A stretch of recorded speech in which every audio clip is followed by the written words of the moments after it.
Britain's major galleries house some of the finest collections of art to be found anywhere in the world. But there are thousands of other artworks we know little about in the collections of smaller institutions. Over 80% of this publicly owned treasure is in storage and often uncatalogued. We don't know the name of the artist, the subject, or when and where they were painted. The Art UK website was created to shine a light into these shadows and now has over 200,000 paintings online. Using this database, we'll be travelling the country, seeking out potential lost masterpieces. When we find an interesting painting, I'll investigate the story behind its creation, using a meticulous process of restoration, research, and scientific analysis. I'll be exploring the world in which these works were created, the social and historical background to the life of the artist, which gives a painting its context. But simply finding a painting is just the beginning of the trail.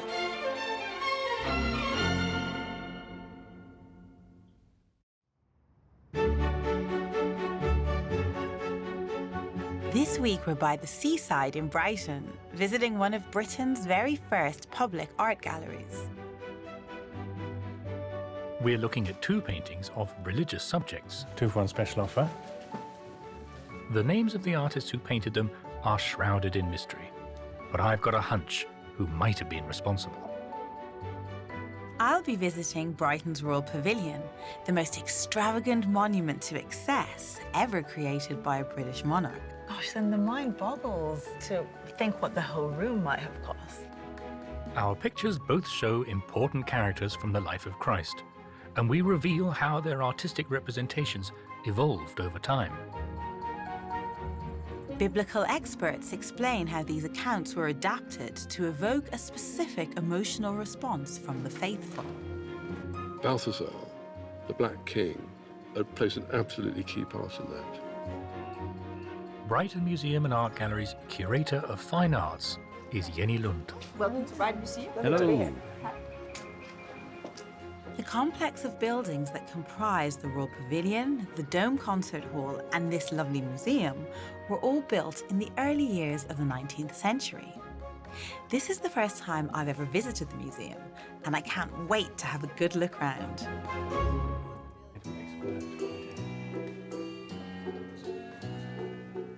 While Emma sets off to see the sights, I had 2 pictures on my must-see list, and the first one was in the vaults. It's a very popular religious subject, the Penitent Magdalene. There she is, look. There she is. I'll leave you to it. Thank you. Well, on Art UK, this is described as by an unknown artist, but there's something about the technique, and particularly this rather soft, almost smoky handling, which reminds me of an artist, an Italian artist called Francesco Trevisani. Art history has unfortunately rather forgotten about poor old Trevisani, but in the 18th century, he was considered one of the finest painters in Europe, patronised by the usual array of popes and kings. They particularly liked his ability to inject a little bit of Italian sensuousness into religious paintings like this. Mary Magdalene is repenting of her life of sin before she became a follower of Christ, although she's not repented enough to put all her clothes back on. The trick with paintings like this is that you are meant to look at them and feel similarly repentant, but also a little bit titillated at the same time. Now, unfortunately, the painting is in a rather dirty condition, but I'm hoping with a little bit of cleaning, we can get into all sorts of details here. There's obviously a luscious background waiting to come out, and the hands are really beautifully painted. It's really quite exciting. Can't wait to get started.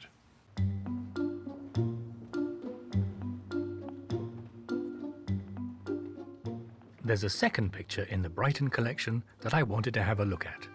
It's currently on display in one of the exhibition rooms, but it caught my attention for a very curious reason. This is King Balthasar, one of the 3 wise men who paid homage to the birth of Christ. He's traditionally shown as an African prince. One of the things that confused me looking at the photograph of this on Art UK is that he seemed to have white hands, although looking at it now, he It may be that he's supposed to be wearing gloves. It's difficult to tell in this condition. I don't often get excited by the legs of a man in a painting, but that's a lovely pair of pins there. A beautiful sense of the light falling on that muscly, rippling thigh muscle. Whoever painted this was really quite good. The picture was bequeathed to Brighton Museum as a work attributed to a minor Flemish painter called Bernard van Orley. But I wonder if it might in fact be a much better-known Flemish artist called Joos van Cleve. Joos van Cleve was one of the top artists working in Antwerp at the beginning of the 16th century. What I find absolutely fascinating about this picture is it would appear to be an extremely early and very accurate representation of a black subject in Western art. It's very frustrating because it's difficult to tell beneath the very old yellow varnish and some layers of overpainted dirt just what we're dealing with here. I hope these pictures will turn out to be hidden gems, and they have a lot in common. They both show people who play an important role in the life of Jesus, but whose stories are largely invented. In the New Testament, Mary Magdalene was never described as a prostitute, and there are no names or details provided for the three wise men. But if I'm right about who painted them, they're both by artists who were once regarded as the masters of their age. Over the last 2 centuries, Brighton's Royal Pavilion has fallen in and out of favour. Adored by George IV, who built it, but ransacked and deserted by Victoria, who sold it to the town. George is still keeping an eye on his creation from his perch by the main entrance gate. He'd first visited the town as a guest of his playboy uncle, the Duke of Cumberland, in 1783. The modest house he originally purchased was intended to be nothing more than a holiday retreat. In the pavilion's music room, I met curator Alexandra Losk. It was very important to him that it wasn't called a palace. It was his pleasure pavilion by the sea. And this is what it looked like in the 1780s. Sober looking in contrast. And from this, we get over the next 20, 30, 40 years to what we see now, this sort of oriental looking building. And he introduces this exotic style, Chinese largely, but there's other cultures feeding into this as well. Would George have had any experience of the other cultures that he was referencing? Not at all. George never travelled anywhere more exotic than Hanover. But if he couldn't go to China himself, he could afford to pay for China to come to him. These porcelain pagodas, on loan from the royal collection, were made in China for the pavilion in 1803 and imported by a merchant called Mr. Robert Fogg. He was a Chinaman. So he supplied George with these things. Thinking it might have been kind of pricey? It didn't come cheap. One pagoda, £100, expensive. And there's 6 in this room. Embellishing them cost him £2,000. Whoa! So if that's the price of the pagodas, the mind boggles. How much would the whole room have cost? £46,000. Wow! Just to put that in context, that's a shade under £4 million in today's money. At the other end of the building, the banqueting room was equally luxurious, with a dramatic dragon in the dome hovering under painted copper palm leaves. So what would life have been like here? What was the life of the building? So we have some accounts of the wild parties here and the banquets. This is by a Princess Leven, and she describes in her letters, one spends the evening half lying on cushions. There are perfumes, music, liqueurs. There's something effeminate in it, which is disgusting. Devil take me, I think I must have got into bad company. My goodness, it's quite That's shocking. quite naughty. Yeah. George was succeeded by his brother William IV, and the partying in Brighton continued. In 1837, however, Queen Victoria inherited the throne and the mood changed dramatically. She found the bedrooms in the pavilion small and dark, But it was the building's location that bothered her most. Standing here with the exposure to the street, it really doesn't seem appropriate for a queen. Yes, and this was the parading ground of Brighton. This is where everybody sort of walked up and down to see and to be seen. And imagine Victoria being here and feeling quite so overlooked. So she really didn't like that. Did she like Brighton itself? Not really, to be honest. No, it was, you know, she didn't want to be associated with her rather disreputable uncles. She couldn't really move around here freely. Every time she left the building, people were chasing her. Oh, wow. Both the aristocracy and the hoi polloi. They would all come out and follow her, so she couldn't enjoy a walk on the beach. After a final visit in 1845, Victoria never returned to Brighton. She stripped the pavilion of its contents, even removing the fireplaces from the walls, and shipped everything to London, where many pieces were used to furnish a new extension to Buckingham Palace. The building was put up for sale. Would you buy a used palace in need of attention from a young queen? In 1850, the town of Brighton coughed up £50,000 from the council's coffers to buy the empty shell of the pavilion. But now the town commissioners found themselves with something of a white elephant, a bogus, pseudo-Indian building with all its finest features missing. What on earth could they do with it?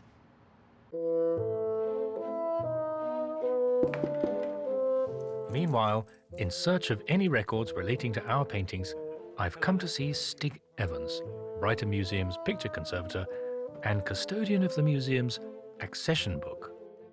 Where's our picture? There, 1954, The Repentant Magdalene. Purchase price £5. Well, that's cheap, isn't it? Billy Bargain.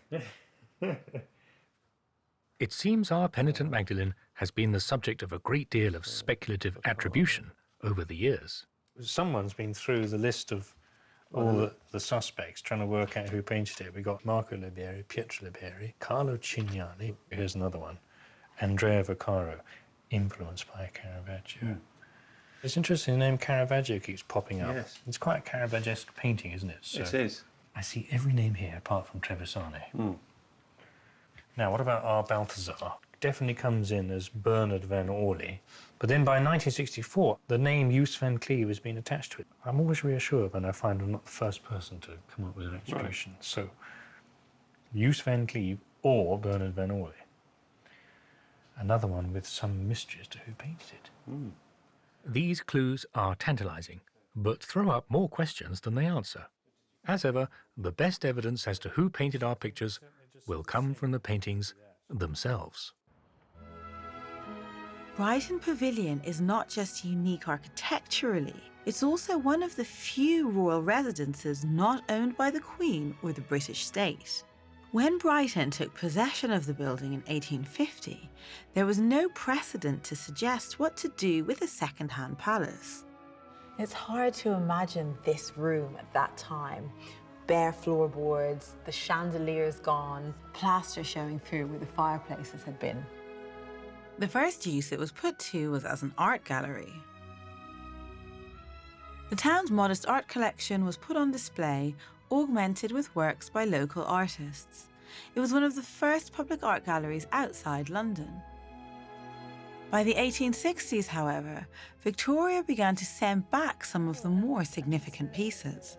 Over the years, many, many things were returned, but what we're looking at now is one of the most important and most beautiful things that were made for this room. This magnificent chinoiserie clock is one of some 500 objects that have been returned to the pavilion on loan whilst renovations take place in Buckingham Palace. So around that time, people were reading 1001 Nights. They were reading Kubla Khan, evoking exotic places. Yeah, there's an absolute coherence between the clock and the rest of the room. It's hard to imagine it anywhere else. The items from the royal collection will be on display for the next 2 years. I wonder if George IV walked back into the pavilion today, he'd spot any differences. Our art historical odd couple of a fallen woman and a wise man have followed their guiding star to the London studio of our picture restorer, Simon Gillespie. Hello. Hello. Here we are again. Well, Exhibit A. This is rather beautiful, isn't it? Well, What you can see from it, it's a filthy, dirty picture. Now, who's it by? I don't know. Francesco Trevisani is the name we're playing with. That's a good name. Very important Roman painter, late 17th century, early 18th century. The hands are very beautiful. Very nice detailing in some of the highlights, some of the shadows.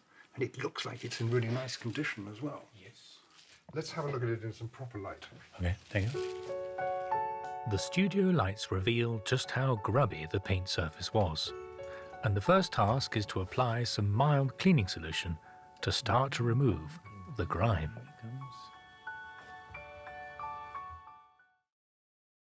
Wow. Lovely. It is in good condition.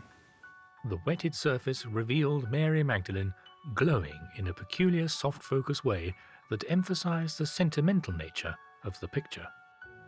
Yes, the tip of the nose is in focus, but the rest is sort of out of focus. Quite a difficult trick to pull off, actually. Can we see pentiment around here? Look at the way that the hand actually recedes there. All of these half tones are the things that normally are cleaned off. And they've survived incredibly. Let's see the skull. Oh, lovely. Wow. Trip to the dentist for him. There seems to be some writing on this bookmark there, which I'm hoping might be a signature beginning with T. It's a very prominent bookmark, isn't it? It's right in the middle of the picture. Yeah, it looks like there is some writing, or the remains of some writing. So far, so good as far as the Penitent Magdalene is concerned. But it's time to turn our attention to our other picture. Lovely. I'm very excited about this one, actually. I think it's going to be fascinating. Look at that, that's spectacular. It's a rarity. What have we got? We've got Balthazar, the Moorish King, Bernard van Orly. Yes, one of the three wise men. You, me, and him. But actually, Use van Cleve is the artist name we're working with. Is it? Right, okay. I'm not sure Bernard van Orly's right. But Use van Cleve is a great name. So we've got a nice picture to deal with. Let's get some light on it. I'm noticing straight away that there's this strange shape on the top, which has got... Yes, there is, yes. You see the reflections there? Oh, it's got a serpentine shape. What does that remind you of? Yeah, a triptych wing. Yeah, exactly. Yes, One of the doors. Yes, how interesting. So someone has tried to make this into a single picture and added that. Yes. Beautiful head, don't you think? The face is amazing. He's a very good-looking fellow, yeah, isn't he? yeah. The portrayal of the head will be the key to the attribution, because Use van Cleve, of course, one of those artists who's mesmerisingly good at portraits. He has a certain personality which this artist has managed to capture as well, isn't he? And there's a wonderful sympathy in his eyes as well, which we can't quite see at the moment. It's covered in dirt and discoloured varnish. I mean, the varnish is extremely yellow if you consider that his shirt should be sort of bright white, shouldn't it? I think it's a relatively straightforward thing to take this varnish off, and then we reveal some nice bright colour. We hope. Yeah. Shall I help you do this? Yeah? No. Oh. Good. Let's begin. Let's do it. So we can take this off quite simply, without any peril to the picture. It's so sympathetic, isn't it? Such an expressive face now. It's absolutely beautiful, that drawing. Yeah. The dirt is easy to remove, but the real test of how well the picture will clean is the resilience of the varnish. I can see my swab is changing to a yellow. Look at that already. Here comes the yellow. And here comes the original paint colour, which we have. Wow. Look at that blue. It's a blue sky. That's amazing. It's lovely. A lovely blue sky. It's amazing. No matter how many times I've done this, it always gives me great pleasure at this moment. It's so surprising, the difference. Look at that yellow. That is tremendously encouraging for the rest of the picture. I mean, you would look at that sky in its current state and think it's completely knackered. It can't possibly be blue, but it's a lovely delicate blue. And it's a lovely, lovely early colour, slightly faded.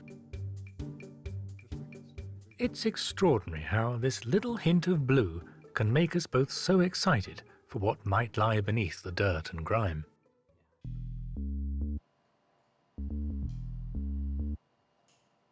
A few days later, our pictures are in the scanner at art analysis and research for technical investigations with infrared and X-rays. I hope this will show us the artist's preparatory underdrawing and reveal their working techniques beneath the paint layers. But in order to make a solid case for our attribution, I need to get to know our painters a bit better. And I'm going to start with Francesco Trevisani. Here he is in a self-portrait painted around 1700. We're fortunate to have a good biography written soon after his death by a man called Leone Pascoli. He summed Trevisani up with this rather lovely sentence. He said he was excellent, sublime, fecund, and fast. Trevisani was born in 1656 in Capodistria, which is today part of Slovenia, but then it was part of the Venetian Empire, so he trained in Venice. But in 1678, at the age of 22, he travelled to Rome. By following this path, Francesco Trevisani gave himself a singular advantage. The two great schools of Italian painting at the time were those of Venice and Rome, and by training in one and then moving to the other, he could combine the best of both. But did he pull it off? First, let's look at his Roman inspiration in the church of San Luigi dei Francesi. Then as now, it was possible to study much of the history of Italian art just by wandering from church to church in Rome. But arriving here as a young Venetian, Trevisani would have been schooled in the importance of colore. That is the theory that you must use colour to build up a composition and create drama within it. Trevisani had trained by studying the works of the great colourists Titian, Veronese and Tintoretto. But now, all that is about to change.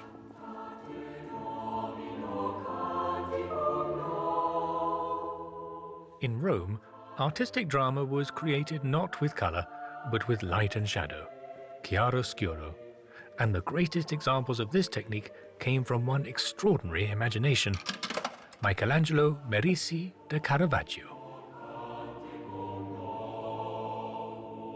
Just imagine a young artist like Trevisani standing here, eyes on stalks, amazed by it all. In terms of masterpiece per square inch, well, this is one of the holy of holies of art history. In this chapel, Caravaggio painted 3 scenes from the life of St. Matthew to commemorate the French cardinal Matthew Conterel. In the middle is the saint getting a bit of angelic instruction while he writes his gospel. On the left is the calling of St. Matthew, with the soon-to-be disciple saying, "Who? Me?" Faced with the challenge of creating scenes of drama in what is otherwise rather a small and poky, dark chapel, he introduces his trademark trick, the single source of light to illuminate all the action in his paintings. In this picture here, he has mimicked the light source from the actual window in the chapel. And it's that use of light which creates not only drama, but a sense of spirituality. Christ, in the right-hand corner, well, he's only half lit. And it's that movement from light to shadow which gives Christ a mystical sense. He's clearly from another world. Now, the picture which I think most impressed Trevisani was this one here, the martyrdom of St. Matthew. Like all the best Catholic saints, St. Matthew suffered a rather gruesome, violent end. And this painting is unapologetically violent. It's a swirling mass of muscles and mayhem.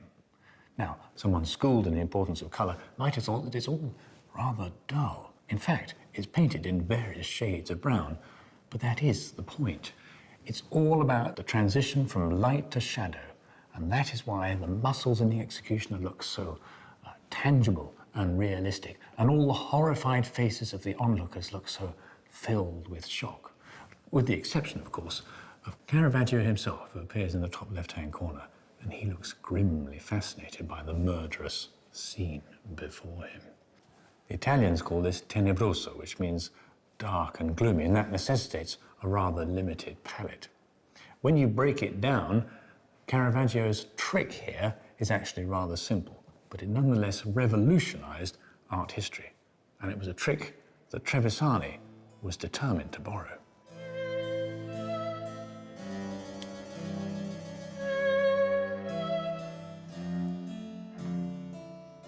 Trevisani didn't just copy what he saw, though. He took the Roman tenebroso and combined it with the softer, more colourful Venetian style he'd been trained in, and began to develop his own look. We can see that very clearly in the commission that made his name in Rome, in the church of San Silvestro in Capite.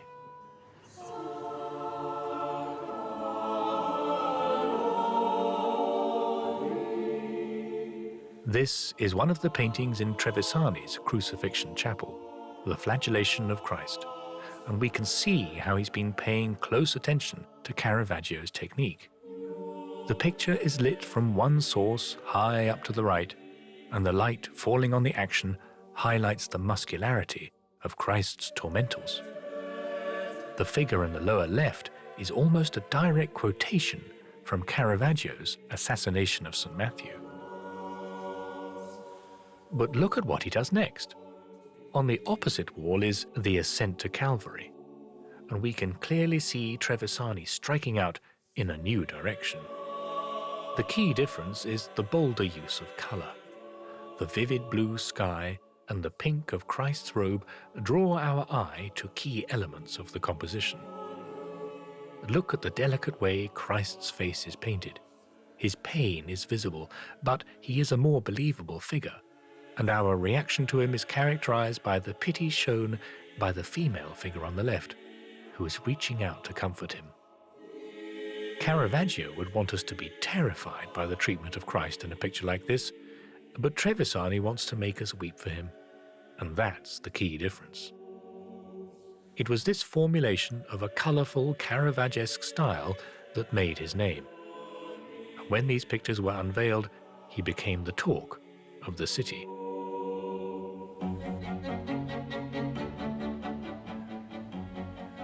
The San Silvestro pictures established Trevisani's reputation in Rome, and this new fame brought a flood of commissions.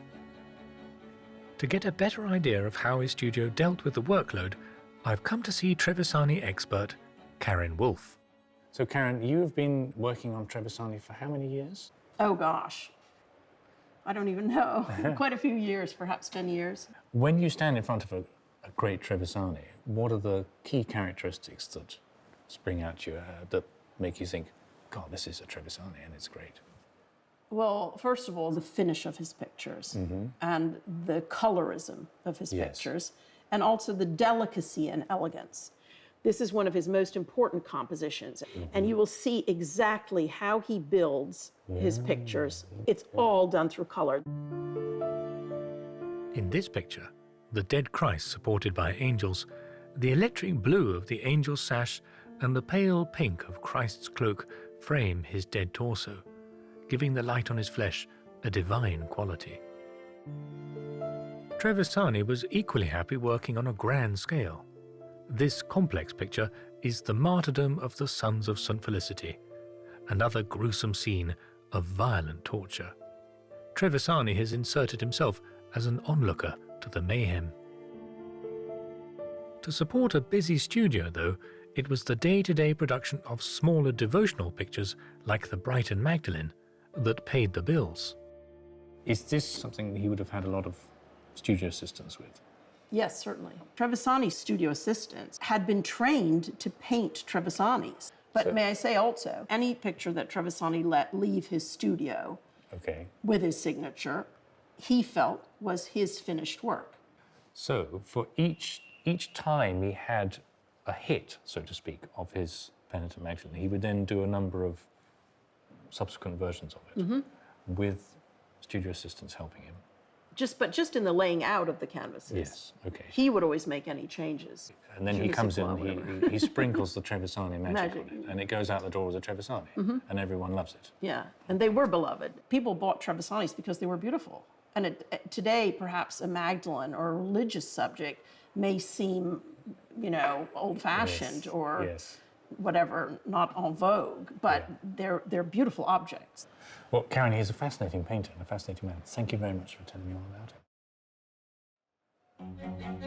While Bendor tries to work out who painted our Penitent Magdalene, I've a few questions about what she's up to in the wilderness. With so little information provided in the Gospels, was her terrible reputation justified? At the Fitzwilliam Museum in Cambridge, they have two very contrasting images of Mary that I hope will help us make sense of her story. Mary Magdalene is characterized as both a benign and malignant figure. She's held in reverence and admiration, but also with a degree of disgust by the church. She's portrayed as a prostitute who repented her sins and was welcomed by Jesus' side. Over time, this representation of Mary as a repentant sinner was adapted by the church to promote the idea of forgiveness. But was she as bad as she was painted? I met Dr. Joanne Anderson in front of a very different image of Mary from the early 15th century. Joanne, who was Mary Magdalene?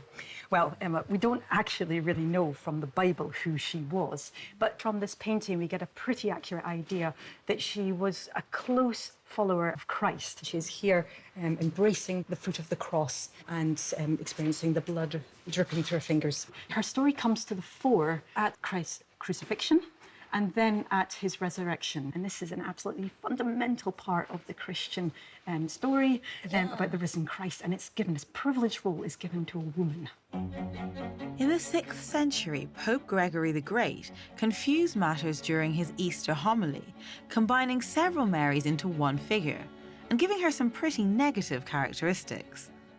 One of these Marys is actually possessed by demons, 7 demons, and later that will become representative of the 7 vices.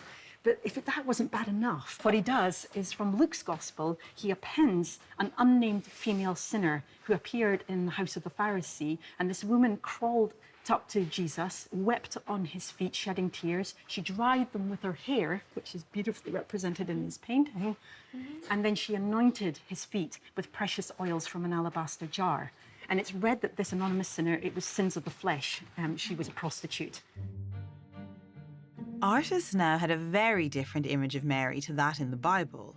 A prostitute with long hair, harking back to Eve's original sin, most famously painted in the Renaissance by Titian. Of course, there's a bit of misogyny in there, but now she's looking more as a beacon of hope for the Christian faithful, because, you know, she fell so low, but even she was forgiven for loving the most and for weeping those tears. So suddenly now she's becoming somebody you can get behind and you can emulate as a Christian. As Mary became more popular as an icon for sinners, her story, like a religious soap opera, continued to be embellished with new episodes. And this is where the wilderness comes in. So this feels like much more familiar territory and far more like our picture of Mary. Absolutely. We get a backstory here. After the crucifixion, she travels to France. She retreats to the wilderness to atone for her sins and to do penance. And so she spends 30 years in the desert, not eating or drinking. She's looking quite hale and hearty for somebody on a 30-year fast. Well, the reason why she's looking so plump is because, according to legend, she was sustained by the divine singing of angels. So she's radiating inner divine beauty. Of course, we'd be forgiven for thinking, oh, this is all for the male gaze. We start to see even more voluptuous-looking Magdalene, slightly, somewhat coquettish. That kind of Mary Magdalene becomes very collectible because, of course, one can get away with having a half-naked woman under the guise of religion. So you can imagine coming up to the grand tour. This particular subject matter is a mainstay of artistic workshops. So quite possibly, your painting was acquired by a young Englishman that brought it back to Britain. So was the Brighton painting a risque treat for a young British traveller? We'll probably never know. But in 1969, Pope Paul VI finally clarified that Mary was not a sinful woman. It took the swinging 60s for justice to finally be served. Back in Simon's studio in London, the Brighton Magdalene has come on leaps and bounds since I last saw it. The old varnish has gone, and I found Simon deep in concentration, retouching small areas of lost paint. Hello. Hi. Bring a chair. Oh, she looks very nice. Since my conversation with Karen Wolfe, I'm convinced our picture came from the studio of Francesco Trevisani, but I've been fretting that it might be one of those studio works prepared by an assistant.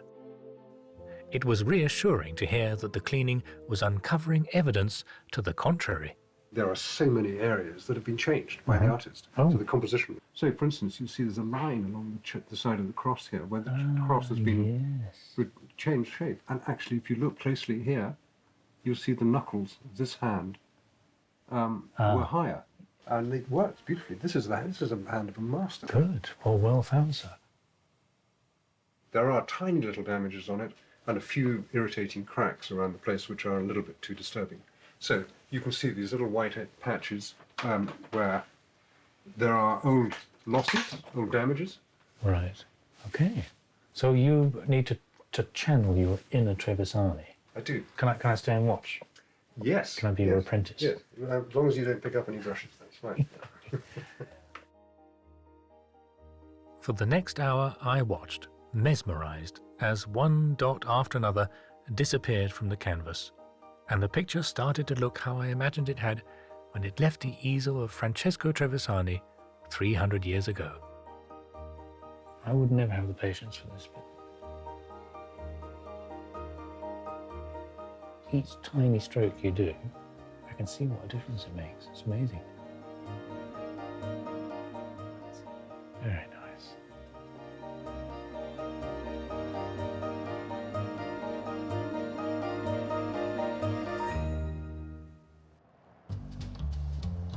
We're making significant progress with our Penitent Magdalene, but I'm keen to work out where it fits in Trevisani's career. His growing popularity as a painter in Rome saw him taken under the wing of one of the richest patrons in the city, and yet again, being trained in Venice gave Trevisani a decisive advantage.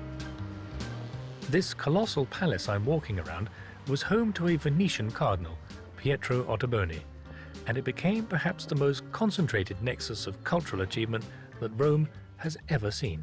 This is the palace of the papal chancellor, who was effectively the vice-pope, the man who held the purse strings to the pope's earthly dominions, the papal states. Because of the vast sums of money involved, the job had to be held by someone the pope could absolutely trust, and it was usually a member of his family. And popes didn't have children, or rather they weren't supposed to have children, so the job often went to the pope's nephew. And this happens so often, in fact, that an official position was created, the cardinal nephew. The Italian for nephew is nipote, from which we get the word nepotism. When the 22-year-old Pietro Ottoboni was appointed cardinal nephew by his uncle, Pope Alexander VIII, he set about indulging himself with his favorite things. He was a highly cultured man and found room in this vast building for his own composers, musicians, and playwrights. The final piece of the cultural jigsaw was to find a painter, and naturally, he chose someone from Venice. Trevisani started working for Ottoboni in 1698, just after his crucifixion chapel had been the talk of Rome. Eventually, he moved into the top floor, where he created a studio he was to occupy for the next 40 years. Here's Trevisani's portrait of his benefactor. He doesn't look to have great gravitas, but he was single-minded in everything he did. He's said to have fathered 70 children, and his art collection included portraits of his mistresses in the guise of various saints, and he hung these in his bedchamber. I suspect he spent a great deal of time in confession. Anyway, his deal with Trevisani was a simple one. The artist could paint whatever he liked, but Ottoboni would get first refusal of anything that came from the studio. And I think our Penitent Magdalene was part of that deal and was painted here. While I was gallivanting around Rome looking for traces of Trevisani, Karen Wolfe visited Simon's studio. The X-ray of the painting has just arrived, and it reveals clear evidence of the significant changes Simon had seen during the cleaning. This side of the gospel has slid off her rocky altar table. And by doing that, it of course allows a much more extensive view into the landscape, but it also leads the eye into the landscape. Yes, which indicates it must be by him, isn't it? Yes, absolutely. It would have been painted by Trevisani on a preparation of a standard Magdalene. He would have wanted to enliven this design. And the design would have been laid in by the studio? Beforehand, absolutely. What we might Based call on his earlier known works. It was all sounding very promising, but now it was time to show Karen the cleaned and restored painting. So here we are. This is a real treat. The grubby painting we found in the Brighton stores had been transformed by the cleaning. It had a new depth and intensity which made it much easier to comprehend its original purpose as a personal devotional picture. Simon, I think it's brilliant what you've done and brought out all the color. The skull, the memento mori, wonderful, yeah. with these bright white teeth. They're almost scary, aren't they? And also, it's lovely, the silhouette of the grotto that she's in, isn't it? Yeah. With the leaves trickling down there. And this, putting the cross here, allows for this light also to almost brand her arm. The restoration was clearly a success, but it was time for the all-important question. So, when this is going to go back to Brighton, what's it going to be called? Francesco Trevisani. On the label? 100%. Yeah. It's a stunning picture. I mean, I think it must just be looked at for its beauty. It's beautifully painted. She is beautiful. The light is beautiful. And I feel it's a timeless picture, too. It makes you want to have one at home. Yes.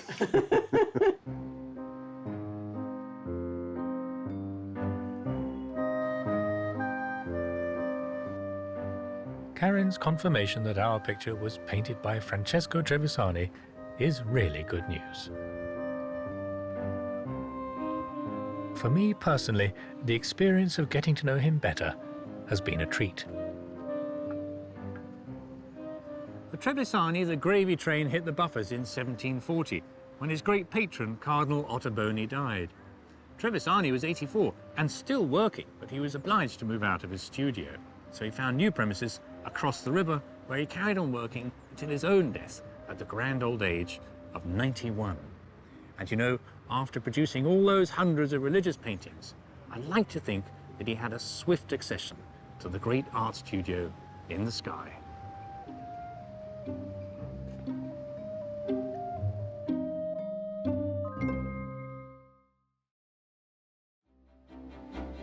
Having scored a bullseye with our first Brighton picture, it was time to focus our efforts on Balthazar, the Moorish king. Could it have been painted by the Flemish master Joos van Cleve? After much testing of solvents and solutions, the original painting is starting to emerge. And all. Oh, wow. You're right. Some progress. A huge amount of progress. It's a bit patchy, but it's quite a difference, isn't it? Well, last time you saw it was just the tiny little tests that we were carrying out. But now we've extended those tests.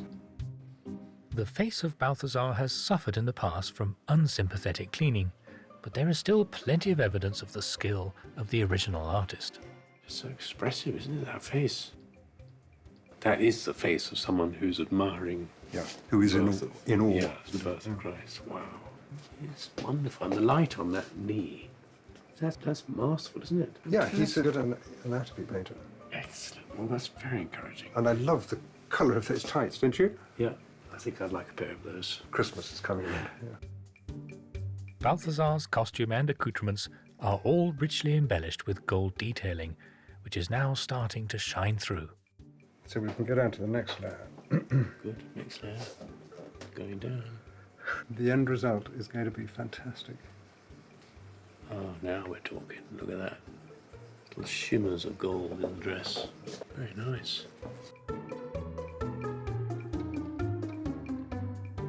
The landscape background is also very finely painted. So now we can it's beginning to dissolve the yellow. And there it goes. It very gently comes off. It's got a very nice pattern on the surface. It's got a lot of age. It's interesting, during this cleaning, we've now exposed what was rather a muddy background into a large city with its city walls. Lovely. Presumably Jerusalem? Looking very like Antwerp in about 1520. As the cleaning progresses, Balthazar is starting to look very noble, and I'm curious to find out how he came to be portrayed as an African prince. I've come to Cambridge to see another version of the Balthazar story. Both of our Brighton paintings show biblical characters, but neither of the paintings show events exactly as they were described in the Bible. Like Mary Magdalene, the Gospels tell us very little about the three wise men, so it's no surprise their story has been embellished over the years. So what's the authorized version? And what's fanciful invention? King's College Chapel in Cambridge have an altarpiece by Peter Paul Rubens showing the adoration of the Magi, with the traditional image of Balthazar as an African king. I met Reverend Richard Coles to find out how the story of the wise men evolved. The characters begin to emerge very scantily at first, but then kind of more and more stuff. There are more and more accretions around them as they begin to understand what's the story they want to tell. And one of the stories they want to tell is that the kings come as representatives of the world. Okay. And their endorsement is the endorsement of the Gentile world, pointing at the significance of this baby as the Son of God. So you have a king that represents Europe, a king that represents Asia, and a king that represents Africa. And that's why we have center stage at one of the key moments in the story of Jesus Christ, an African figure. So it's kind of a part of a propaganda campaign to show the global influence of Christ. I think it's more theological than that. What the gospel story tries to do is to explain the significance theologically. And the significance is this baby, a baby, tiny, vulnerable, born at the back end of beyond, in a very insignificant part of the Roman Empire, is nevertheless not just King of Kings, but King of the universe. And so to show that, we have real-life kings turning up, and you'll see that they fall before him. Is it of significance that Balthazar, the African king, is here represented as being of the same status as the other two kings? I mean, it's really significant seeing a black man absolutely at the center of the Christmas story as a high-status individual. But for lots of people, non-white people, looking at the Western art tradition and its handling of these themes, you don't very often see people who aren't white themselves. And my feeling looking at it, Rubens is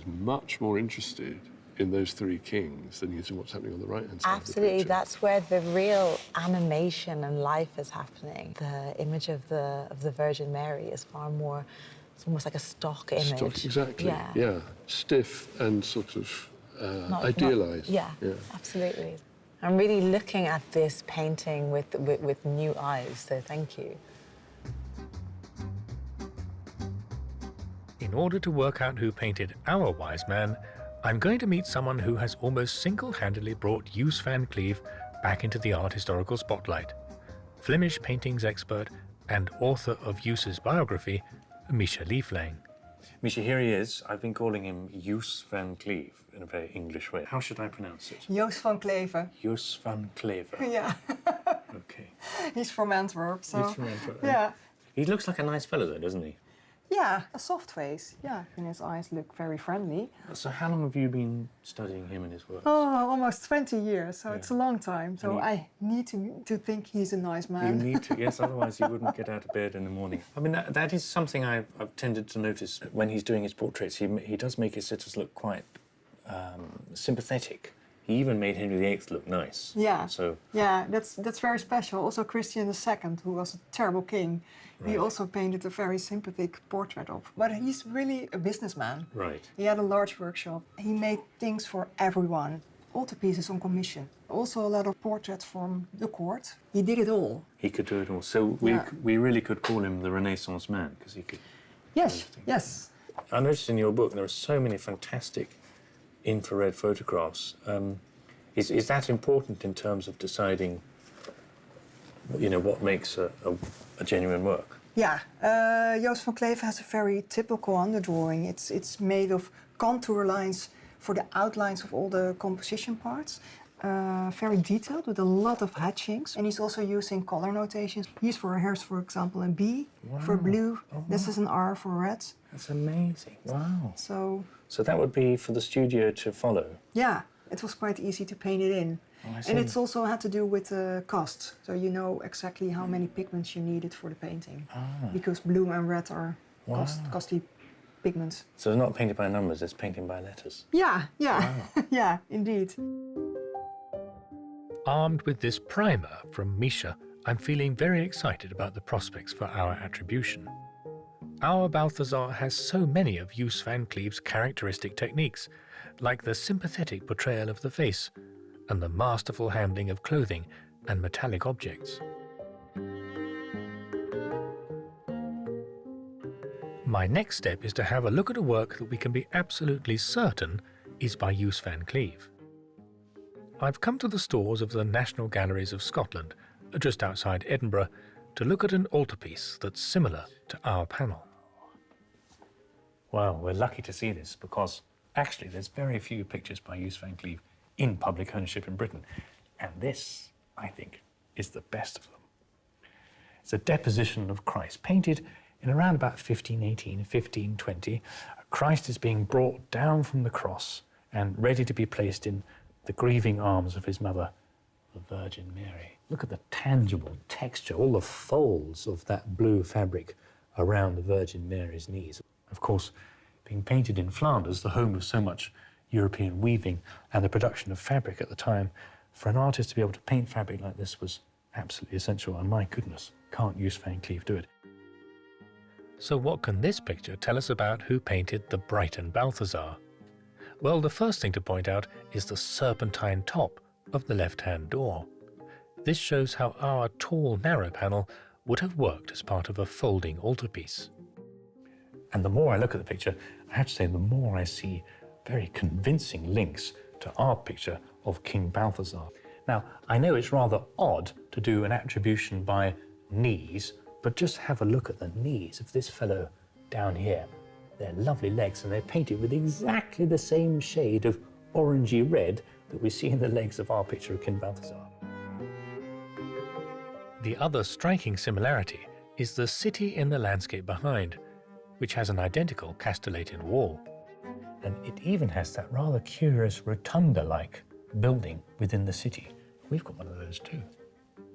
But above all, it's the underdrawing. Just like our painting, this picture has suffered from over-enthusiastic cleaning in the past, and the distinctive underdrawing is visible in several places, with its characteristic hatching. We need to find the same telltale evidence in the infrared scans of our picture. It's time to head back to Simon's studio to see the final results.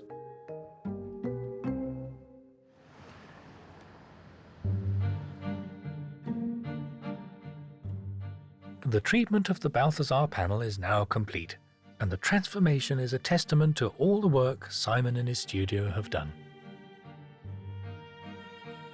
The degraded varnish is gone, and Balthazar is now looking sublime, his face a rich, deep colour, and his features clearly visible once more. The dirty surface has cleaned up beautifully, revealing his vibrant scarlet stockings. It was time to show the cleaned and restored picture to Misha Lieflang. We began by looking at the infrared scans, and the drawing lines we hoped to uncover couldn't be clearer. Underdrawing, yay! And it looks very good. It looks very characteristic of Joos van Cleef. The outlines for the hands, the hatchings, and especially in the cloth, Yes. it's very good. Yeah. The underdrawing is so free and sketchy, and yet what you end up with on top is so detailed and finessed. Yeah, he really knew what he's doing. Yes. It's time to get Misha's verdict on Balthazar, the Moorish King. Oh, wow. Oh, that looks amazing. When presented with the painting itself, it was a real pleasure to see how excited Misha was. It's beautiful. To see a previously unknown work by the artist she has spent so long studying. Oh, wow. Really? The eyes are really, really nice. You could almost walk out of the painting there, couldn't you? The details are beautiful. And the hairs of the beard, they're so nice. And you see this sort of detailing in other paintings? Yeah. But it's so special because it's a dark face and it's really detailed and softened. It's a really soft face as well. Very sympathetic, isn't he? Yeah, indeed. Someone Again. looks like a nice Yeah. person. Yeah. So, Misha, what do you think? How would you attribute this painting now? Joost van Cleven, definitely. Especially the face is so good and it's so delicate and typical painted for Joost van Cleven. It's fantastic. Yeah. Good. Well, thank you very much for coming to see it. That's fantastic. Really Thank you. Yeah, it's wonderful. It's a wonderful find. Balthazar, along with the Penitent Magdalene, are now cleaned and restored and looking splendid. They're ready to go home with new confirmed attributions to the artists we'd speculated might have painted them when we first saw them several months before. In normal circumstances, a double success would mean a triumphant return to Brighton. But thanks to the coronavirus, it was a subdued gathering of curators Jenny and Alexandra and Stig, the gallery conservator, who assembled in the studio to hear what we had uncovered. Hi everybody, thank you so much for joining us. We are delighted to return 2 of your paintings to you. So the first painting we looked at was the Mary Magdalene, and when we went through the archives, Stig, we ticked off about 10 possible names of. So clearly we've been trying to sort of nail down the artist of this one for some time. Very pleased to be able to tell you that this picture is indeed by Francesco Trevisani. Yay. We've had the endorsement from Karen Wolfe, who's writing a Trevisani catalogue raisonné, so this will be in it. I think now that we've restored it and it's looking, frankly, fantastic, as good almost as the day it was painted, because it's in lovely condition. The verdict on Balthazar was the cherry on the cake. This painting was given to you as a work by Bernard van Orley, but we can in fact be, I think, absolutely certain that it's by Joost van Cleef, painted in about 1520. And one of the reasons we can be certain is because he had a very distinctive way of doing his underdrawing in areas like the hands and the legs and the drapery is an exact match to his rather idiosyncratic way of doing things. In case you're wondering, the cleaning revealed that the white hands that had first caught my attention were once scarlet and are indeed meant to be gloves. Come and have a closer look. The news that both pictures now had the endorsements of their respective experts was warmly welcomed by Jenny Lund. I guess I feel differently about the two because the Magdalene was a painting that was completely forgotten. We didn't know who it was attributed to. It was so dirty you couldn't see what it was. It was just hidden away in the store. And now it's a painting that suddenly come to life and that we can display and we know the artist and we can tell a story around it. While the Joost van Cleef is, I feel like I've always found that a really beautiful and intriguing painting, and we have shown it and put it on display, but now you can see all the details in it and it's even more beautiful than it was before. Britain's major galleries house some of the finest collections of art to be found anywhere in the world. But there are thousands of other artworks we know little about in the collections of smaller institutions. Over 80% of this publicly owned treasure is in storage and often uncatalogued. We don't know the name of the artist, the subject, or when and where they were painted. The Art UK website was created to shine a light into these shadows and now has over 200,000 paintings online.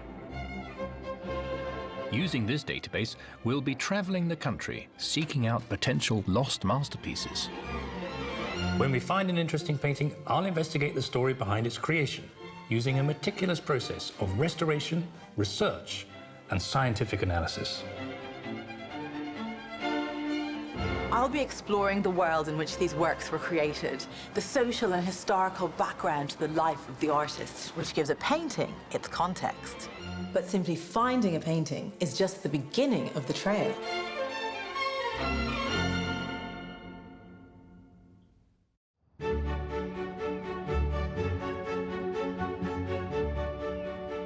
"20 miles south of Manchester, nestled in the gently undulating farmland of Cheshire, Tatton Park is today in the joint care of the National Trust and Cheshire County Council. Tatton had been part of the extensive estates of the Grand Egerton family since Elizabethan times. We'll be tracing the rise and fall of the Egertons of Tatton, who found keeping up with their wealthy relatives was often a challenge. In its Victorian heyday, the weekend parties at this mansion were legendary. The guests were pampered with luxurious fixtures and fittings, and the house even had its own underground railway. Country house owners like to impress their guests with the way that their houses worked almost invisibly. But their final moment of triumph at the top of the social ladder was short-lived. We're on the trail of a painting that's confounded the scholars for years. Our mission is to finally identify the artist who painted it, but it won't be easy. The problem is, in this state, I just don't think we can get anywhere close to trying to figure out who it is. On the hunt for our picture, my guide today is Carolyn Latham. We made our way to the entrance hall, where the picture I'd come to see has been hanging since 1897, when it was bought by Wilbraham, the first Earl Egerton of Tatton. Now, Carolyn, normally when I come to a place like this, I have a pair of binoculars, but I've forgotten them today. Have you got a ladder? Yeah, I think we can certainly get you a ladder and get you up a bit higher to him. A few minutes later, I was mounting the steps to get eye to eye with the subject of our portrait. When I first saw this picture on Art UK, it reminded me of a painter called Parmigianino. If that sounds like a cheese, it actually refers to an Italian artist called Girolamo Mazzola. He was a little fellow and he came from Parma, so they called him Parmigianino. Now, he was a boy wonder of the Italian Renaissance. He had a masterful technique, he could paint anything. But I'm only really at hand height here, so I can't tell a great deal. And I think it's time to try and get the picture off the wall for a closer look. This picture, with what looks like a medical textbook open on the table, is referred to on Art UK as being a portrait of a physician. The house staff soon had the picture down from the wall and moved to a more convenient spot for our first consultation.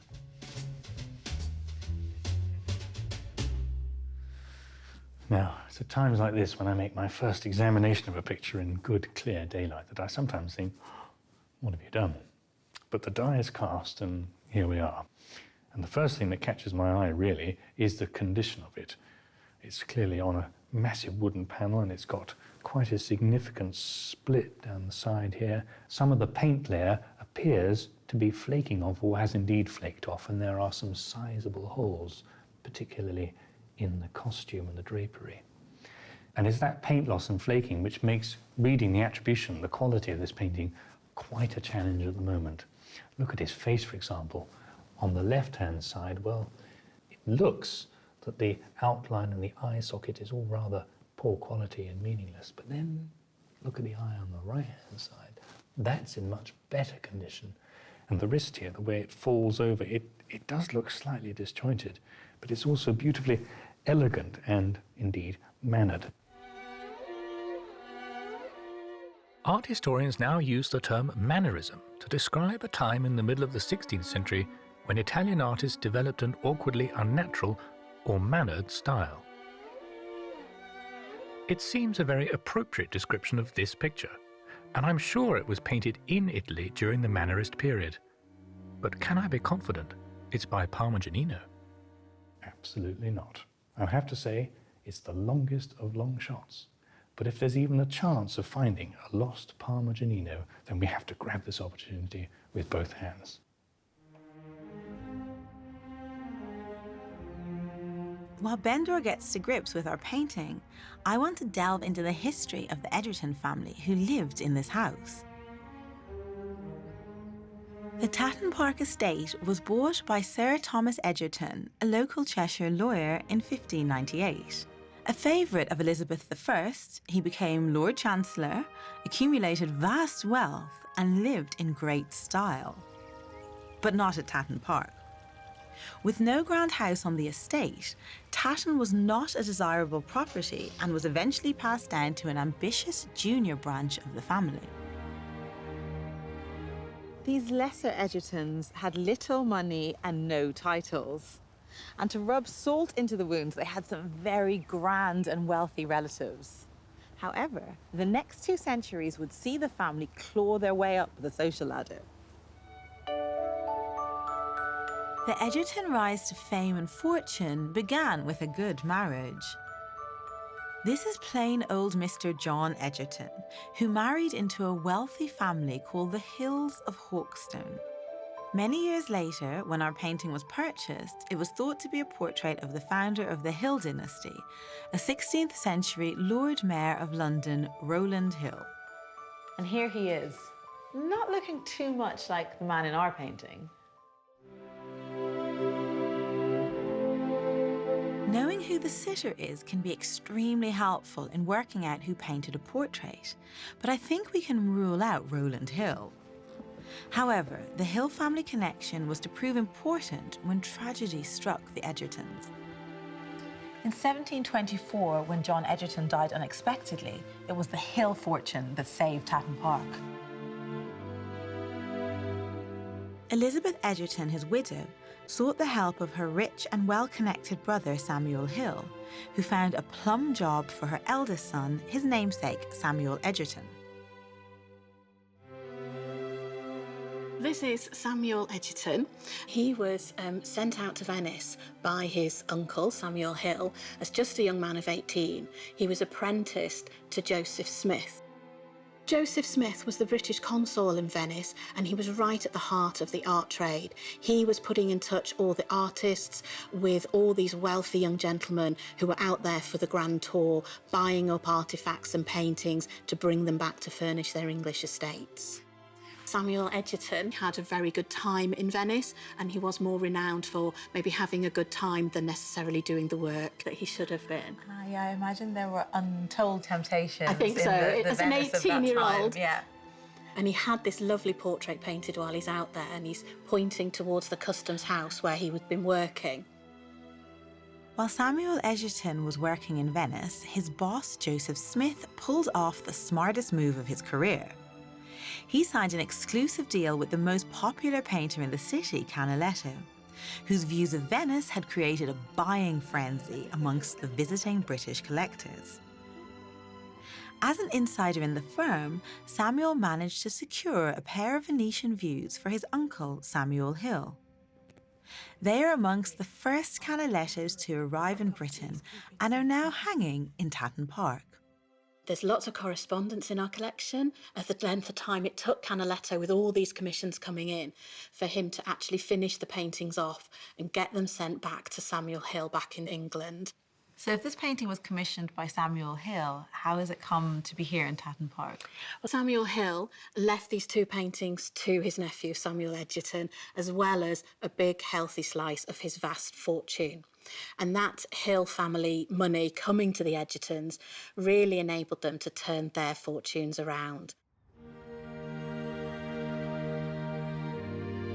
The Egertons, now in possession of a sizable fortune, rebuilt Tatton, employing one of the most fashionable architects of the day, Samuel Wyatt. But the occupants of this grand mansion were still just Mr. and Mrs. Egerton. The ambition of the next generations would be acquiring a title, and to do this they made the house a byword for luxury and threw the smartest house parties whose guest lists were peppered with royalty.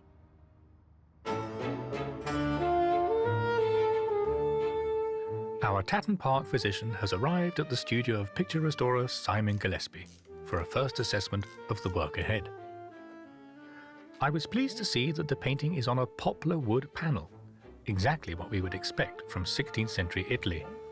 But once it was out of its frame and on an easel, I had to confess it did look a bit forlorn. I always get overexcited by a picture above a door. Well, how high was that door? I thought the drawing of the head looked very like Parmigianino. From 50 metres it does, yeah. The problem is, in this state, I just don't think we can get anywhere close to trying to figure out who it is. Well, you wouldn't, yeah. I think there's a better picture in here somewhere. Well, can you help me? I can help you. Let me see what I see. I can see that there is cracking of the paint. So cracking of the paint is sort of sending off reflections. You can't really see into the picture. There seems to be a damage on his eye, and just to the left of his eye. The panel itself has got an old join that's opened up and split, and there are various other splits, and it's all rather confusing, isn't it? Is there anything good? Well, let's have a look. We've actually got rather nice eye here. I like the eye. People always say you need a good eye in this business. Well, I always thought you had one. One. Here, You've got a couple of fingers that look quite nice. A couple of fingers, good fingers, two good fingers. Look here, in the dark. If you look closely here, he's actually got a rather nice buckle. Okay. One good eye, two good fingers. Something to hold his trousers up with. A useless rug. What is going on here? He's reading. What is his bedtime reading? Well, I think this is the key to figuring out who he is. It looks like some bit of human anatomy, isn't it, in that book? I'm sure he's a doctor. There is also lots of overpaint on this picture. Should we try a bit of ultraviolet? Ultraviolet would probably pick it up, wouldn't it? Shall we go into the dark? Okay. Yeah. It looks better in the dark, this painting.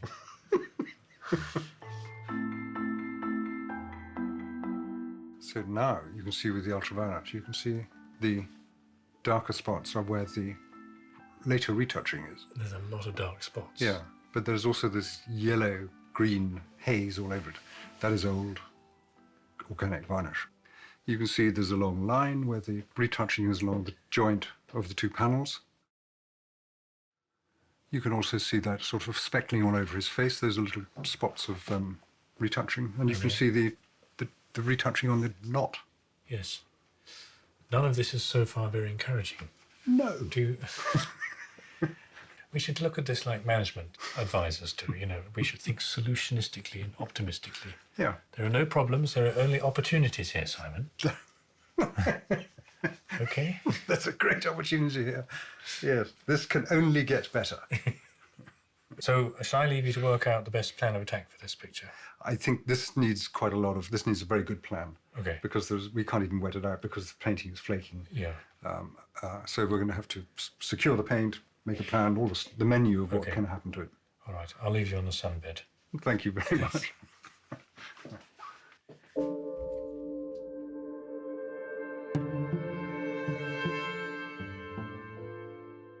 This picture is certainly in a poor state, but I'm going to remain optimistic, as there is at least some evidence of a good artist at work here.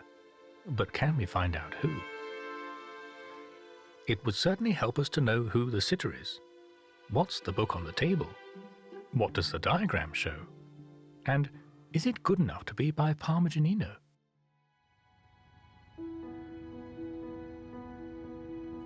Girolamo Mazzola, better known as Parmigianino, was born in the northern Italian city of Parma in 1503. He came from a painting dynasty, but it was clear he had a unique talent, and he became master of the family workshop while still a teenager. In 1524, barely 20 years old, he painted this remarkable picture, an unnerving self-portrait in a convex mirror. He took it to Rome with him, where he was celebrated as a Raphael reborn. It's a brilliant example of the style we now call Mannerism. The roots of Mannerism lie in the work of the artists of the High Renaissance, particularly Michelangelo. Young painters who followed in their wake, like Parmigianino, were told that art had reached a kind of pinnacle, a point of serene accomplishment beyond which it was impossible to go. So how did they respond? Very strangely indeed. To see what I mean, let's have a look at a bona fide Parmigianino painting at the National Gallery, The Mystic Marriage of St. Catherine. Earlier Renaissance artists, people like Raphael and Bellini, had tried to paint with such realism that as a viewer you would almost be tricked into believing that you were looking at the saints themselves, and perhaps even in the presence of God. But artists like Parmigianino, well, what could they do next? And they felt that they needed to smash those rules to break free from that sense of perfectionism. And so you get compositions like this, highly eccentric. And then within them, they decide to play around with the human form. And that's why the Madonna here is portrayed with these very elongated, almost unnatural limbs, what the art historian Giorgio Vasari called the figura serpentinata. Everything is rather serpentine. This disregard for the rules is also evident in the fact that, shockingly, the Madonna has her back to us. And then all those important lessons about creating depth and perspective are jettisoned. The action is set hard up against a wall in a cramped space, with some unexplained and distracting goings-on in another room. The male figure in the bottom left could be Joseph, but he looks like a bizarre afterthought. The technique in this painting is absolutely extraordinary. It's so spontaneous and sketchy. But above all, Parmigianino's main trick was a heightened sense of sensuality. There was no reason at all for the Madonna to look like a dowdy, purely maternal figure. Why couldn't she look like she just stepped off a catwalk? And why couldn't the figure of St. Catherine, with her hair done up like this and beautifully presented, look like a courtesan? And even, if you look closely, be dressed like one too.